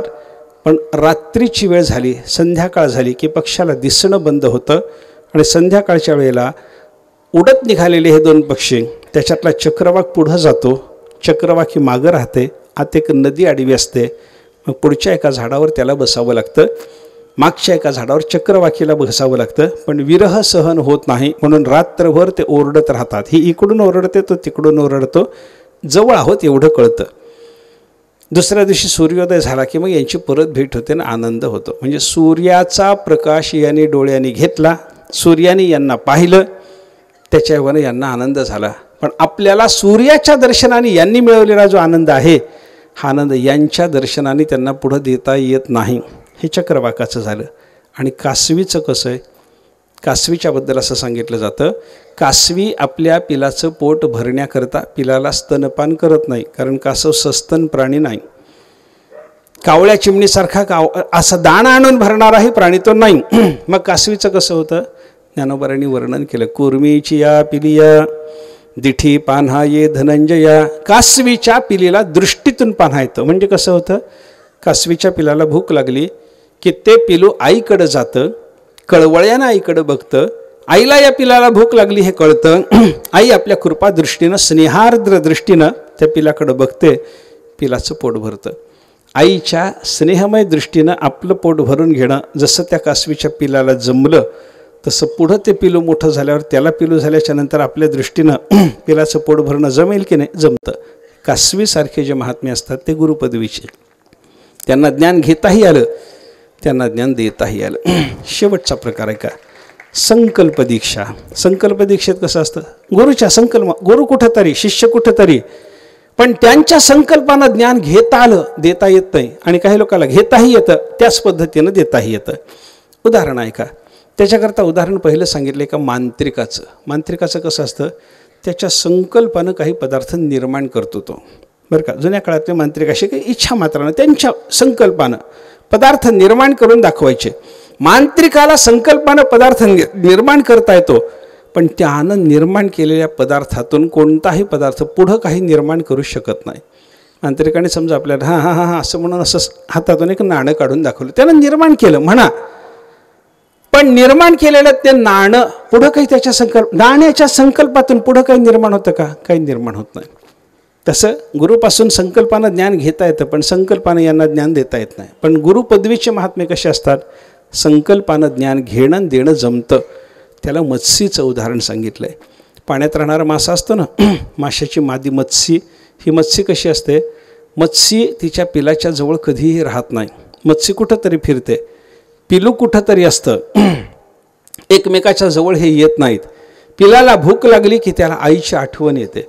आईला तिथं लक्षात येतं की माझ्या पिलाला भूक लागली, आणि त्याने एवढाच संकल्प करायचा असतो की माझ्या पिलाचं पोट भरावं. असं आपल्या आईला असतं तर किती चांगलं झालं असतं. पण तिथं संकल्प तिनं केला, पिलाचं पोट भरतं. पिलाचं पोट मला सांगा, मत्स्यीच्या संकल्प दीक्षेनं स्वतःचं पोट भरून घेणारं हे पिलू जे आहे, हे पिलू जेव्हा मोठं होईल आणि त्याला पिलू जेव्हा होईल, तेव्हा आपल्या संकल्पना आपल्या पिलाचं पोटही त्याला भरता येतं. म्हणजे संकल्प दीक्षेनं ज्ञान घेणं आणि आपल्याकडे आलेलं संकल्प दीक्षेनं आलेलं ज्ञान संकल्प दीक्षेनं पुढं देणं, ही ज्यांची योग्यता, त्यांना म्हणतात सद्गुरू. त्यांना म्हणतात सद्गुरू. 4 उदाहरणं मी 4ही प्रकाराकरता सांगितली. स्पर्श दीक्षा, दृग दीक्षा, संकल्प दीक्षा आणि शब्द दीक्षा. 4 प्रकारच्या दीक्षाचा विचार आपण केला, आणि अशा पद्धतीच्या वेगळ्या वेगळ्या दीक्षा देऊन आपल्या शिष्याला ज्ञान देणारे, बरं का. दर्शनात, स्पर्शनात, ध्यानात कृपया शिष्यदेहके जनयेद्य समावेशम शांभवम सही देशिकः. देशिक म्हणजे सद्गुरू. सद्गुरू कोणाला म्हणावं, त्यालाच म्हणावं. कोणाला, दर्शनात केवळ दृष्टिपातान, स्पर्शनात केवळ स्पर्श करून, ध्यानात संकल्प करून, कृपया कृपा करून, शिष्यदेहके जनयेद्य समावेशम शांभवम आपल्या शिष्याच्या ठिकाणी भगवंताचा बोध ज्याला संक्रमित करता येतो त्यालाच गुरु म्हणा, असं सांगितलेलं आपल्याला पाहायला सापडतं. मी कशा करता हे बोललो, गुरु म्हणून जी व्यक्ती निवडायची असते तिच्यातही काही योग्यता लागते. ती ही अशी ज्ञान देण्याची योग्यता त्यांना असावी, आणि शिष्य म्हणून जो असतो त्याच्या ठिकाणी योग्यता जी असावी लागते ती विवेक, वैराग्य, समाधी, षटसंपत्ती आणि मुमुक्षुतेची. अशी जोडी आली की मग योग्य पद्धतीनं योग्याच्या ठिकाणी योग्य व्यक्तीकडून योग्य वस्तूचं जे संक्रमण होतं त्यालाच गुरुपरंपरा असं म्हणतात, त्यालाच संप्रदाय असं म्हणतात. संप्रदाय म्हणजे दुसरं काही नाही, योग्य पद्धतीनं देणं. सम्यक प्रदीयते अस्मिन् इति संप्रदायः. संप्रदाय शब्दाची ही व्याख्या आहे. संप्रदायात योग्य पद्धतीनं दिलं गेलं पाहिजे, योग्याने दिलं पाहिजे. देणारा योग्य, घेणारा योग्य, दिली जाणारी वस्तू योग्य, आणि दिल्या जाणाऱ्या वस्तूच्या संक्रमणाचा इकडून तिकडं ती वस्तू देण्याचा जो प्रकार आहे तो प्रकारसुद्धा योग्य. असं जेव्हा असतं तेव्हा ते गुरुसंप्रदाय, गुरुपरंपरा असं म्हणतात. आपल्याकडं परंपरेचं चिंतन करत असताना विद्यावंशच म्हणतात गुरुपरंपरेला, विद्यावंशच म्हणतात. पाणिनीने त्यांच्या व्याकरणामध्ये वंशाचा विचार केला. व्याकरणाचा विचार करत असताना वंशाचा विचार केला गेला, आणि तो वंशाचा विचार सांगत असताना त्या व्याकरणावर महाभाष्य लिहिणारे पतंजली, त्या पतंजलीने असं म्हणले, वंशो द्विविधा विद्यया जन्मनाच. वंश 2 प्रकारचा असतो. एक मांस वंश असतो, एकाचा मुलगा, त्याचा मुलगा, त्याचा मुलगा, यालाही वंशच म्हणतात. आणि एक विद्यावंश असतो, गुरुपासून विद्या घ्यायची पुढं द्यायची अशा पद्धतीनं चालणारा जो वंश असतो त्याला म्हणतात विद्यावंश. आपल्याकडं मांस वंशाचंही महत्त्व आहे आणि आपल्याकडे विद्यावंशाचंही महत्त्व आहे. पण गुरुपरंपरा पाहत असताना ही गुरुपरंपरा कशी असते, विद्यावंशाचं महत्त्व त्या ठिकाणी असतं. जगद्गुरु शंकराचार्याची गुरुपरंपरा आपण म्हणतो, नारायणं पद्मभवं वसिष्ठं शक्तींच तत्पुत्र पराशरंच व्यासं शुकं गौडपदं महान्तं गोविन्दयोगीन्द्रमथास्य शिष्यं श्रीशङ्कराचार्यम् अथास्य पद्मपादञ्च हस्तामलकञ्च शिष्यं तंत्रोटकं वार्तिककारमन्यान् अस्मद्गुरून् संततमानतोस्मि. ही शंकराचार्यांची गुरुपरंपरा आहे. तशी वारकरी संप्रदायाची गुरुपरंपरा काय त्याचा विचार जर आपण पाहायला लागलो तर एक क्षीर सिंधू परिसरी वगैरे शब्दातून ज्ञानोबरायांनी ही आपली गुरुपरंपरा सांगितलेली आहे. कशी ती गुरुपरंपरा आहे, कोण त्या परंपरेमध्ये आहेत या महात्म्यांच्याबद्दल नावाचा उल्लेख नुसता करून जातो, कारण आता त्यांचं काय काय सामर्थ्य होतं वगैरे वगैरे विचार करायचा झाला तर आपल्या हातात वेळ नाही. फक्त त्या परंपरेत काय काय झालं, देणारे गुरु कशा योग्यतेचे, घेणारे शिष्य कशा योग्यतेचे, दिली जाणारी ज्ञान नावाची, बोध नावाची किंवा नाम नावाची वस्तू तीही किती महत्त्वाची, आणि देण्याचा जो प्रकार त्यांचा आपल्याला पाहायला सापडतो तो सुद्धा कसा योग्य असतो याबद्दलचा विचार आपण केला. म्हणजे परंपरेच्या पद्धतीचा विचार आपला झाला, परंपरेच्या पद्धतीचा विचार, संप्रदायाच्या पद्धतीचा विचार आपला झाला. पण ती संप्रदाय परंपरा कशी आली नुसतं एकदा नामावळी ज्ञानोबराच्या भाषेत सांगतो. आदिनाथ गुरु सकळ सिद्धाचा मच्छिंद्रतयाचा मुख्य शिष्य, मच्छिंद्राने बोध गोरक्षासी केला, गोरक्ष ओळला गहिनी प्रती, गहिनी प्रसादे निवृत्तीदातार ज्ञानदेवासार चोजविले. ज्ञानोबरांनी अशी परंपरा आपली सांगितलेली आहे. पहिल्यांदा आदिनाथ म्हणजे भगवान शंकर, त्यांचे शिष्य मत्स्येंद्रनाथ, त्यांचे शिष्य गोरक्षनाथ, त्यांचे शिष्य गहिनीनाथ, गहिनीनाथांचे शिष्य निवृत्तीनाथ, निवृत्तीनाथांचे शिष्य ज्ञानेश्वर महाराज, आणि ज्ञानेश्वर महाराजांच्यापासून पुढं आमच्या घराण्याची परंपरा देगलूरकरांच्या परंपरेचा विचार जर करायचा झाला तर त्या ज्ञानेश्वर महाराजांचे शिष्य देवनाथ महाराज. बाकी ज्ञानोबरापर्यंतच्या साधुपुरुषाचं चरित्र साधारणपणे आपल्याला माहिती असतं, पण या देवनाथांनी ज्ञानोबराचं दर्शन आपल्याला व्हावं याच्याकरता आळंदीमध्ये राहून 700 ज्ञानेश्वरीची पारायणं आजान वृक्षाची पानं खाऊन केली. आजान वृक्षाची पानं खायची, इंद्रायणीचं पाणी प्यायचं, एवढाच आहार घ्यायचा आणि ज्ञानेश्वरीचं सतत पारायण करायचं. 700 पारायणं झाली. 700 पारायणाच्या नंतरही यांना ज्ञानोबराचं दर्शन झालं नाही. तेव्हा या देवनाथांनी उदास होऊन माझी ही जीभ मला ज्ञानेश्वर महाराजांचं दर्शन करून देण्याच्या कामात समर्थ नसेल तर या देहामध्ये या जिभेला ठेवायचं काही कारण नाही असा विचार केला. इंद्रायणीच्या तीरावर गेले, जाताना सोबत चाकू नेला, आपली जीभ कापून त्यांनी इंद्रायणीत टाकून दिली, आणि इंद्रायणीत जीभ टाकून दिली. एवढी त्यांची उद्विग्न मनस्थिती पाहिल्याच्या नंतर ज्ञानोबराय प्रगट झाले. ज्ञानोबरायांनी त्यांना दर्शन दिलं, योग सामर्थ्यांना त्यांची जीभ त्यांना परत चिकटवून दिली, आणि मस्तकावर हात ठेवून ज्ञानोबरायांनी परंपरेनं प्राप्त असलेला कृष्णनाम मंत्र, कुळ हे पावन कृष्ण नामे, तो मंत्र त्यांना सांगितला. देवनाथ महाराजांना ज्ञानेश्वरी प्रसाद म्हणून दिले. ज्ञानेश्वरीचा प्रचार प्रसार करत जा असं सांगितलं. आणि मग त्या देवनाथांच्यापासून आमच्या देगलूरलाच एक चुडामणी महाराज नावाचे साधू होऊन गेले. त्या साधू पुरुषाला देवनाथांची कृपा प्राप्त झाली. ज्ञानोबराचे शिष्य देवनाथ, देवनाथांचे शिष्य चुडामणी महाराज, आणि मग चुडामणी महाराजांच्याकडे सद्गुरू गुंडा महाराज आपल्या परंपरेचे जे मूळ पुरुष आहेत त्यांनी चुडामणी महाराजांची सेवा करून त्यांच्यापासून हा बोध प्राप्त करून घेतला. त्यांच्यापासून ज्ञानेश्वरीचं शिक्षण घेतलं, त्यांच्यापासूनच गुरुमंत्र घेतला, आणि हे पुढं परंपरा विस्तारण्याचं काम सद्गुरू गुंडा महाराजांनी केलं. अशी ज्ञानोबराची परंपरा तीच आपली गुरुपरंपरा आहे. म्हणून क्षीरसिंधू परिसरी हा सगळा प्रसंग घडलेला असल्यामुळं क्षीरसिंधूच्या परिसरात घडलेल्या या सगळ्या प्रकाराचा विचार करण्याच्या निमित्तानं, सद्गुरू परंपरेचा विचार करण्याच्या निमित्तानं आपण या ठिकाणी विचार केला. थोडासा विचार झाला किंवा परंपरेच्या संबंधानं विचार करायचं झालं तर पुढच्या पुरुषांचं काय मोठेपण आहे, गुरु म्हणून त्यांची योग्यता कशी आहे, हे जर पाहायचं राहिलं असेल आणि ते पाहायचं असेल तर पुढच्या वर्षी पाहता येऊ शकतं.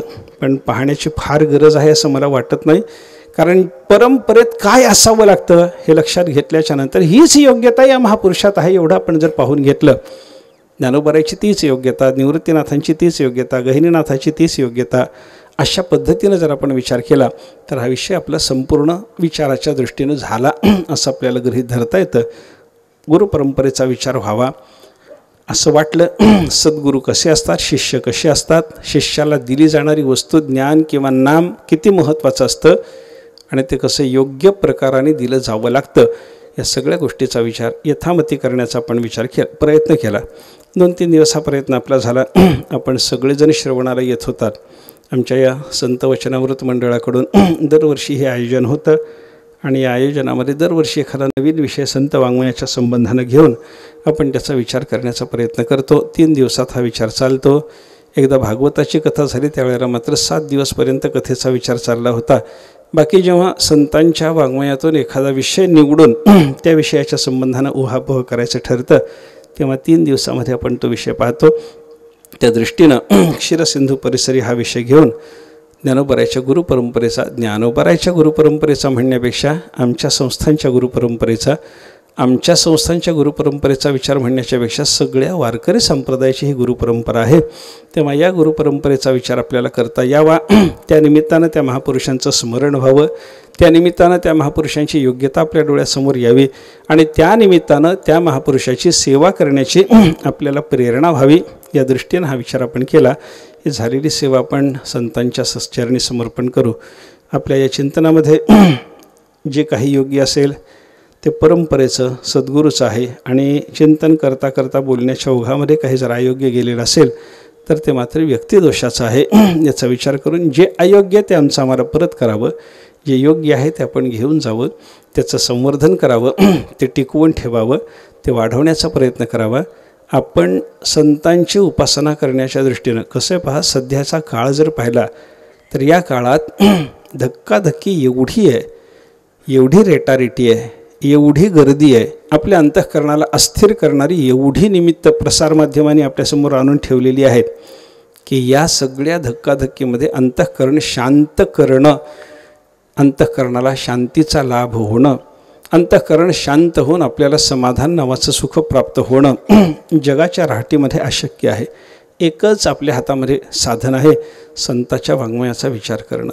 साधुपुरुषाच्या वाङ्मयाच्या संबंधानं आपण जर चिंतन केलं, ज्ञानेश्वरी नुसती घ्या, ज्ञानेश्वरी घेऊन रोज वाचायला लागा. 4-5च ओव्या वाचा, फार वाचा मी म्हणत नाही, 4-5च ओव्या वाचा. तुकाराम महाराजांचा एकच अभंग बघा, संपूर्ण अभंग वाचा, डोळ्यासमोर ठेवा.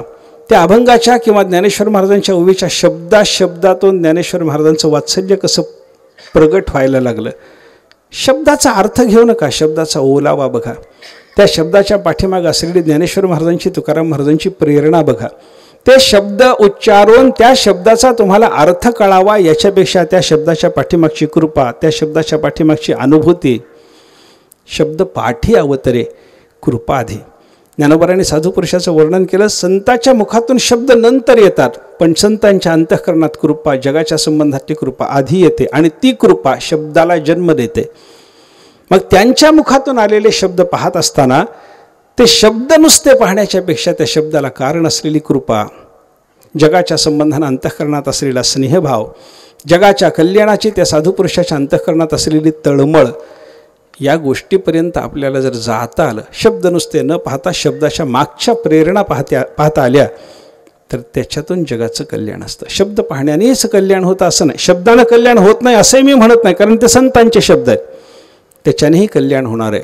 पण वास्तव कल्याणाचा विचार करण्याच्या दृष्टीनं त्या शब्दाच्या पाठीमागं असलेल्या प्रेरणेपर्यंत आपल्याला विचार करता करता जाऊन पोहोचता आलं पाहिजे. हे व्हावं आणि हे होण्याकरता फार वाचत बसा असं मी म्हणत नाही. देवनाथ महाराजांनी जशी 700 ज्ञानेश्वरीची पारायणं केली तशी तुम्ही केली पाहिजेत, मी केली पाहिजेत अशी ही माझी अपेक्षा नाही. फक्त ज्ञानेश्वरी नियमानं वाचायचा संकल्प करा. जगद्गुरू तुकाराम महाराजांनी शिवाजी महाराजाला सुद्धा आम्हाला संतुष्ट करण्याकरता तुम्ही काय करावं हे जे लिहून पाठवले ना, त्याच्यात महाराजांनी असं म्हणलं आहे, आम्ही तेणे सुखी म्हणा विठ्ठल विठ्ठल मुखी, येर तुमचे वित्तधन तेमज मृत्तिके समान, कंठी मिरवा तुळशी व्रत करा एकादशी, म्हणवा हरीचे दास तुका म्हणे मज हे आस. एवढंच करा. शिवाजी महाराजांना सुद्धा तुकाराम महाराज असं सांगू शकतात की बाबा तुम्ही कंठात तुळशीची माळा धारण करा. शिवाजी महाराजांना सुद्धा तुकाराम महाराज असं म्हणतात की बाबा तुम्ही विठ्ठल विठ्ठल म्हणायला लागा. शिवाजी महाराजांना सुद्धा तुकाराम महाराज असं सांगू शकतात की बाबा तुम्ही एकादशीचं व्रत करा. आणि शिवाजी महाराजांना सुद्धा तुकाराम महाराज सांगू शकतात की बाबा आमच्याकरता तुम्ही, आम्ही हरिदास आहोत, सज्जन आहोत, सज्जनाचे दास आहोत, जगाचे दास आहोत. जगाचं दास्य करणं आमचं कर्तव्य आहे, सज्जनाचं दास्य करणं हे तर आमचं विशेष कर्तव्य आहे. असं तुम्ही म्हणायला लागा. याच्यामध्ये तुम्ही आम्हाला संतुष्ट करण्याकरता सगळं केल्यासारखं होतं. तुम्ही आम्हाला नजराना पाठवल्यानं आम्ही संतुष्ट होणार नाही म्हणणारे तुकाराम महाराज शिवाजी महाराजांना आमच्या संतोषासाठी हे करा जे म्हणतात ना तेच आपण करावं, त्याच्यातच आपलं सगळ्याचं कल्याण आहे. ज्ञानेश्वरी नियमानं वाचायला लागा, गाथा नियमानं वाचायला लागा, 5-10 मिनिटच एवढ्या करता द्या. आणि जे कोणी जुने वारकरी आहेत, ज्यांच्या गळ्यात माळ आहे, ज्यांच्या घरामध्ये साधना आहे, जे स्वतः रोज गाथा ज्ञानेश्वरी वाचणारे आणि नामजप करणारे आहेत, त्या लोकांनी आपल्या घरात आपली साधना वैयक्तिक पद्धतीनं मर्यादित न ठेवता कुटुंबातल्या सगळ्या लोकांना घेऊन ही साधना करायला लागलं पाहिजे. मी हरिपाठ म्हणतो याच्यात समाधान मानू नका, हरिपाठ मोठ्यानं म्हणा. कुटुंबातल्या सगळ्या सदस्यांना घेऊन हरिपाठ म्हणायला लागा. तुम्ही विष्णू सहस्रनामाचा पाठ करत असाल तर एकट्याने करू नका, घरातल्या सगळ्याला बसवायचा प्रयत्न, बसत नसतील बसवा जबरदस्तीनं, बळजबरीनं त्यांना बसायला सांगा.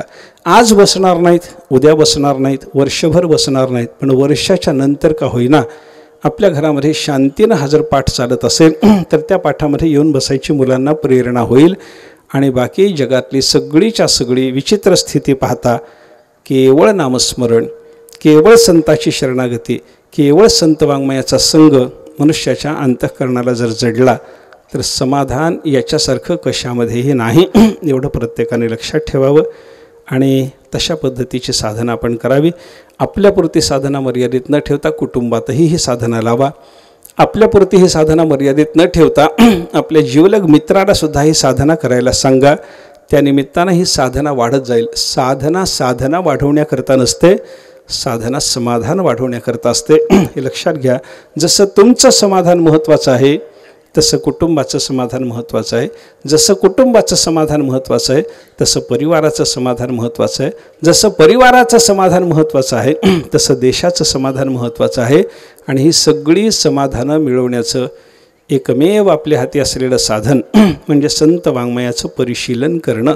साधूच्या वाङ्मयाचा विचार केल्याच्यानंतर आपण ज्या क्षेत्रात कार्यरत आहोत त्या क्षेत्रातले उत्तम प्रेरणा आपल्याला मिळत राहतात आणि त्या क्षेत्रात काम कसं करायचं हे कळत राहतं. कोणी समाजकार्य करीत असेल, कोणी राजकीय कार्य करीत असेल, तुम्ही कौटुंबिक कार्य करीत असेल, कोणी एखादा पारमार्थिक कार्य करीत असेल, संतांचं वाङ्मय केवळ पारमार्थिक कार्य करणाऱ्या मनुष्यालाच प्रेरणा देणारं आहे असं समजू नका. संतांचं वाङ्मय सर्वांना प्रेरणा देणार आहे.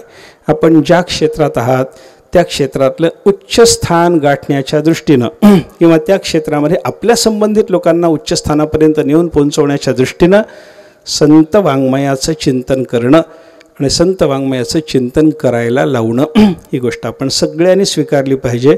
दरवर्षी चालणारा हा संत वचनामृत मंडळाचा कार्यक्रम, या कार्यक्रमातून इतक्या दिवसात आपण एवढी प्रेरणा घेतली आणि आपल्याबरोबर एका तरी माणसाला सत्संगाला लावण्याचा प्रयत्न केला तर या मंडळाचे सगळे प्रयत्न सफल होतील असं मला वाटतं. आणि त्या दृष्टीनं आपण सर्वजण प्रयत्नशील राहाल ही आशा धरतो. संताच्या चरणाला बिलगून राहा, संत म्हणतील तसं वागा. संतांच्या म्हणण्याप्रमाणे सगळं 100% वागणं आपल्याला जमत नाही. काय आहे, संतांनी केलेल्या साधनेतून संत महात्मे संत झाले. ज्ञानेश्वर तुकाराम महाराजांनी केलेल्या साधनातून ज्ञानोबाराय तुकोबाराय सिद्ध झाले. पण तशीच साधना आपण केल्याच्या नंतर लगे आपल्याला ज्ञानोबा तुकोबा होता येत नाही. पण मी नेहमी सांगतो, ज्ञानोबा तुकोबा होता नाही जरी आलं तरी त्या ज्ञानोबा तुकोबारायच्या चरणाजवळ बसायची तरी योग्यता नक्की आपल्याला येते आणि तशी ती यावी याच दृष्टीनं आपल्याला प्रयत्न करायचा आहे. आणि असा प्रयत्न सर्वांनी करावा एवढं सर्वांना सांगतो. संत वचनामृत मंडळालाही धन्यवाद देतो. बाकीचे हे सगळे लोक जसे संत वचनामृत मंडळाचे कार्यरत असतात तशी बाकीची तुम्ही मंडळीसुद्धा कार्यरत असता. दरवर्षी श्रवणाला येता, श्रवणाला आपणही सगळे येता. आज या ठिकाणी आदरणीय शुक्ररावजी हे आलेले आहेत. बाकीचीही मंडळी येऊन गेली. परवा आदरणीय भास्करदादा येऊन गेले. बाकीचे या सगळ्या मंडळींनाही धन्यवाद देतो. आणि सर्वांनी आपण परमार्थाच्या दृष्टीनं तुकाराम महाराजांनी सांगितलेल्या कार्याला लागावं अशी सर्वांना परत एकदा सूचना करून माझी सेवा पूर्ण करतो. पुंडलिक वरदा हरी विठ्ठल, श्री ज्ञानदेव तुकाराम विठ्ठल विठ्ठल विठ्ठल विठ्ठल विठ्ठल विठ्ठल. पुंडलिक वरदा हरी विठ्ठल, श्री ज्ञानदेव तुकाराम, सद्गुरु गुंडा महाराज की जय, सद्गुरु हरी महाराज की जय. एवढा बहुसंख्येनं आपण उपस्थित राहिलात याबद्दल संत वचनामृत मंडळ तुम्हा सगळ्यांचे आभार मानते आणि ऋणी राहू इच्छिते। आता संत वचनामृत मंडळातर्फे महाराजाचा सत्कार करण्यात येणार आहे। तरी संत वचनामृत मंडळांचे जे काही लोक आहेत त्यांनी स्टेजवर यावं। सत्कार मंडळाच्या वतीनं अशोकरावजी चव्हाण करणार आहेत महाराजाचा सत्कार। त्यांनाही मी विनंती करतो, संतोष कुलकर्णी, लक्ष्मण ठक्करवाड आणि बाकी संत मंडळ वचनाचे कोणी जोणी आहेत बसलेले कार्यकारिणी या। महाराष्ट्राचे माजी मुख्यमंत्री तथा विद्यमान राज्यसभा खासदार, आपल्या सर्वांचे लाडके नेते, आपलं नेतृत्व माननीय अशोकरावजी चव्हाण साहेब यांच्या हस्ते महाराजांचा सत्कार संत वचनामृत मंडळ नांदेड यांच्या माध्यमातून होत आहे। संत वचनामृत मंडळाच्या सर्व पदाधिकाऱ्यांना विनंती आहे की त्यांनी मंचावर यायचं आहे आणि महाराजांचं स्वागत करायचं आहे, सत्कार करायचा आहे। 3 दिवसामध्ये अतिशय रम्य अशा वातावरणामध्ये आपण अमृतपान केलेलं आहे। क्षीरसिंधू परिसरीचा प्रवास आपण केलेला आहे। वारकरी संप्रदायाची गुरु परंपरा काय आहे महाराजांनी अतिशय विस्तृतपणे आपल्या सर्वांना ती अवगत करून दिलेली आहे। आज हा समारोपाचा क्षण आहे। पुढच्या वर्षीची प्रतीक्षा राहणारच आहे। पुढच्या वर्षीच्या विषयाची सुद्धा प्रतीक्षा राहणार आहे। संत वचनामृत मंडळातर्फे महाराजांचा सत्कार आपल्या सगळ्यांतर्फे हा सत्कार आहे। टाळ्यांच्या गजरामध्ये आपण या ठिकाणी स्वागत करूयात।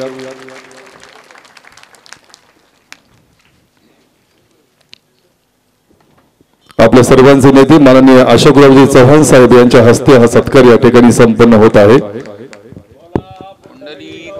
हरी विठ्ठल श्री ज्ञानदेव तुकाराम पंढरीनाथ महाराज की जय, गुंडा महाराज की जय, हरी महाराज की जय।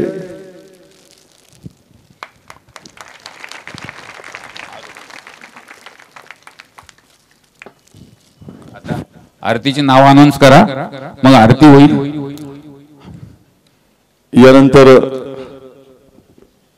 आरतीसाठी माननीय अशोकरावजी चव्हाण साहेब, माननीय लक्ष्मण ठक्करवाड साहेब, माननीय संतोष कुलकर्णी साहेब, डॉक्टर विकास सुंकरवार, शिवप्रसाद गोने, वसंतराव बिंगेवार, नारायणराव भालेराव, व्यंकटराव बोर्लेपवार, प्रल्हाद बोर्लेपवार, निळकंठ रामभाऊ कळसे, गंगाधर मैलापुरे, सुनीता बेलेमवार, शिवकुमार सक्करवार, सचिन बल्लाळ, प्रल्हाद अडबलवार, संजय भायेकर, बाबू महाराज काकांडीकर, वासुदेव महाराज कोलंबीकर, सूरज भोकरे, ज्ञानेश्वरजी रामोड आणि प्रमोद देशमुख या सगळ्यांनी मंचावर यायचे, खाली जमायचं आणि आरतीचं या ठिकाणी प्रयोजन आहे। माजी शिक्षण संचालक माननीय गोविंदजी नांदेडे साहेब या ठिकाणी ते सुद्धा आरतीसाठी उपस्थित राहतील। ज्यांची नावे घेतली आहेत त्यांनी कृपया आरतीसाठी समोर यायचं आहे आणि या आरतीमध्ये सहभाग घ्यायचा आहे। आपल्या सर्वांचं खूप मोठं सहकार्य मागील 3 दिवसामध्ये या ठिकाणी लाभलेलं आहे आणि असंच सहकार्य यापुढेही अपेक्षित आहे। आरती ज्ञान राजा महाकैवल्य तेजा, सेवती साधु संत मन वेधला माझा। आरती ज्ञान राजा लोपले ज्ञान जगे, हितने नती कोणी अवतार पांडुरंग, नाव ठेविले ज्ञानी।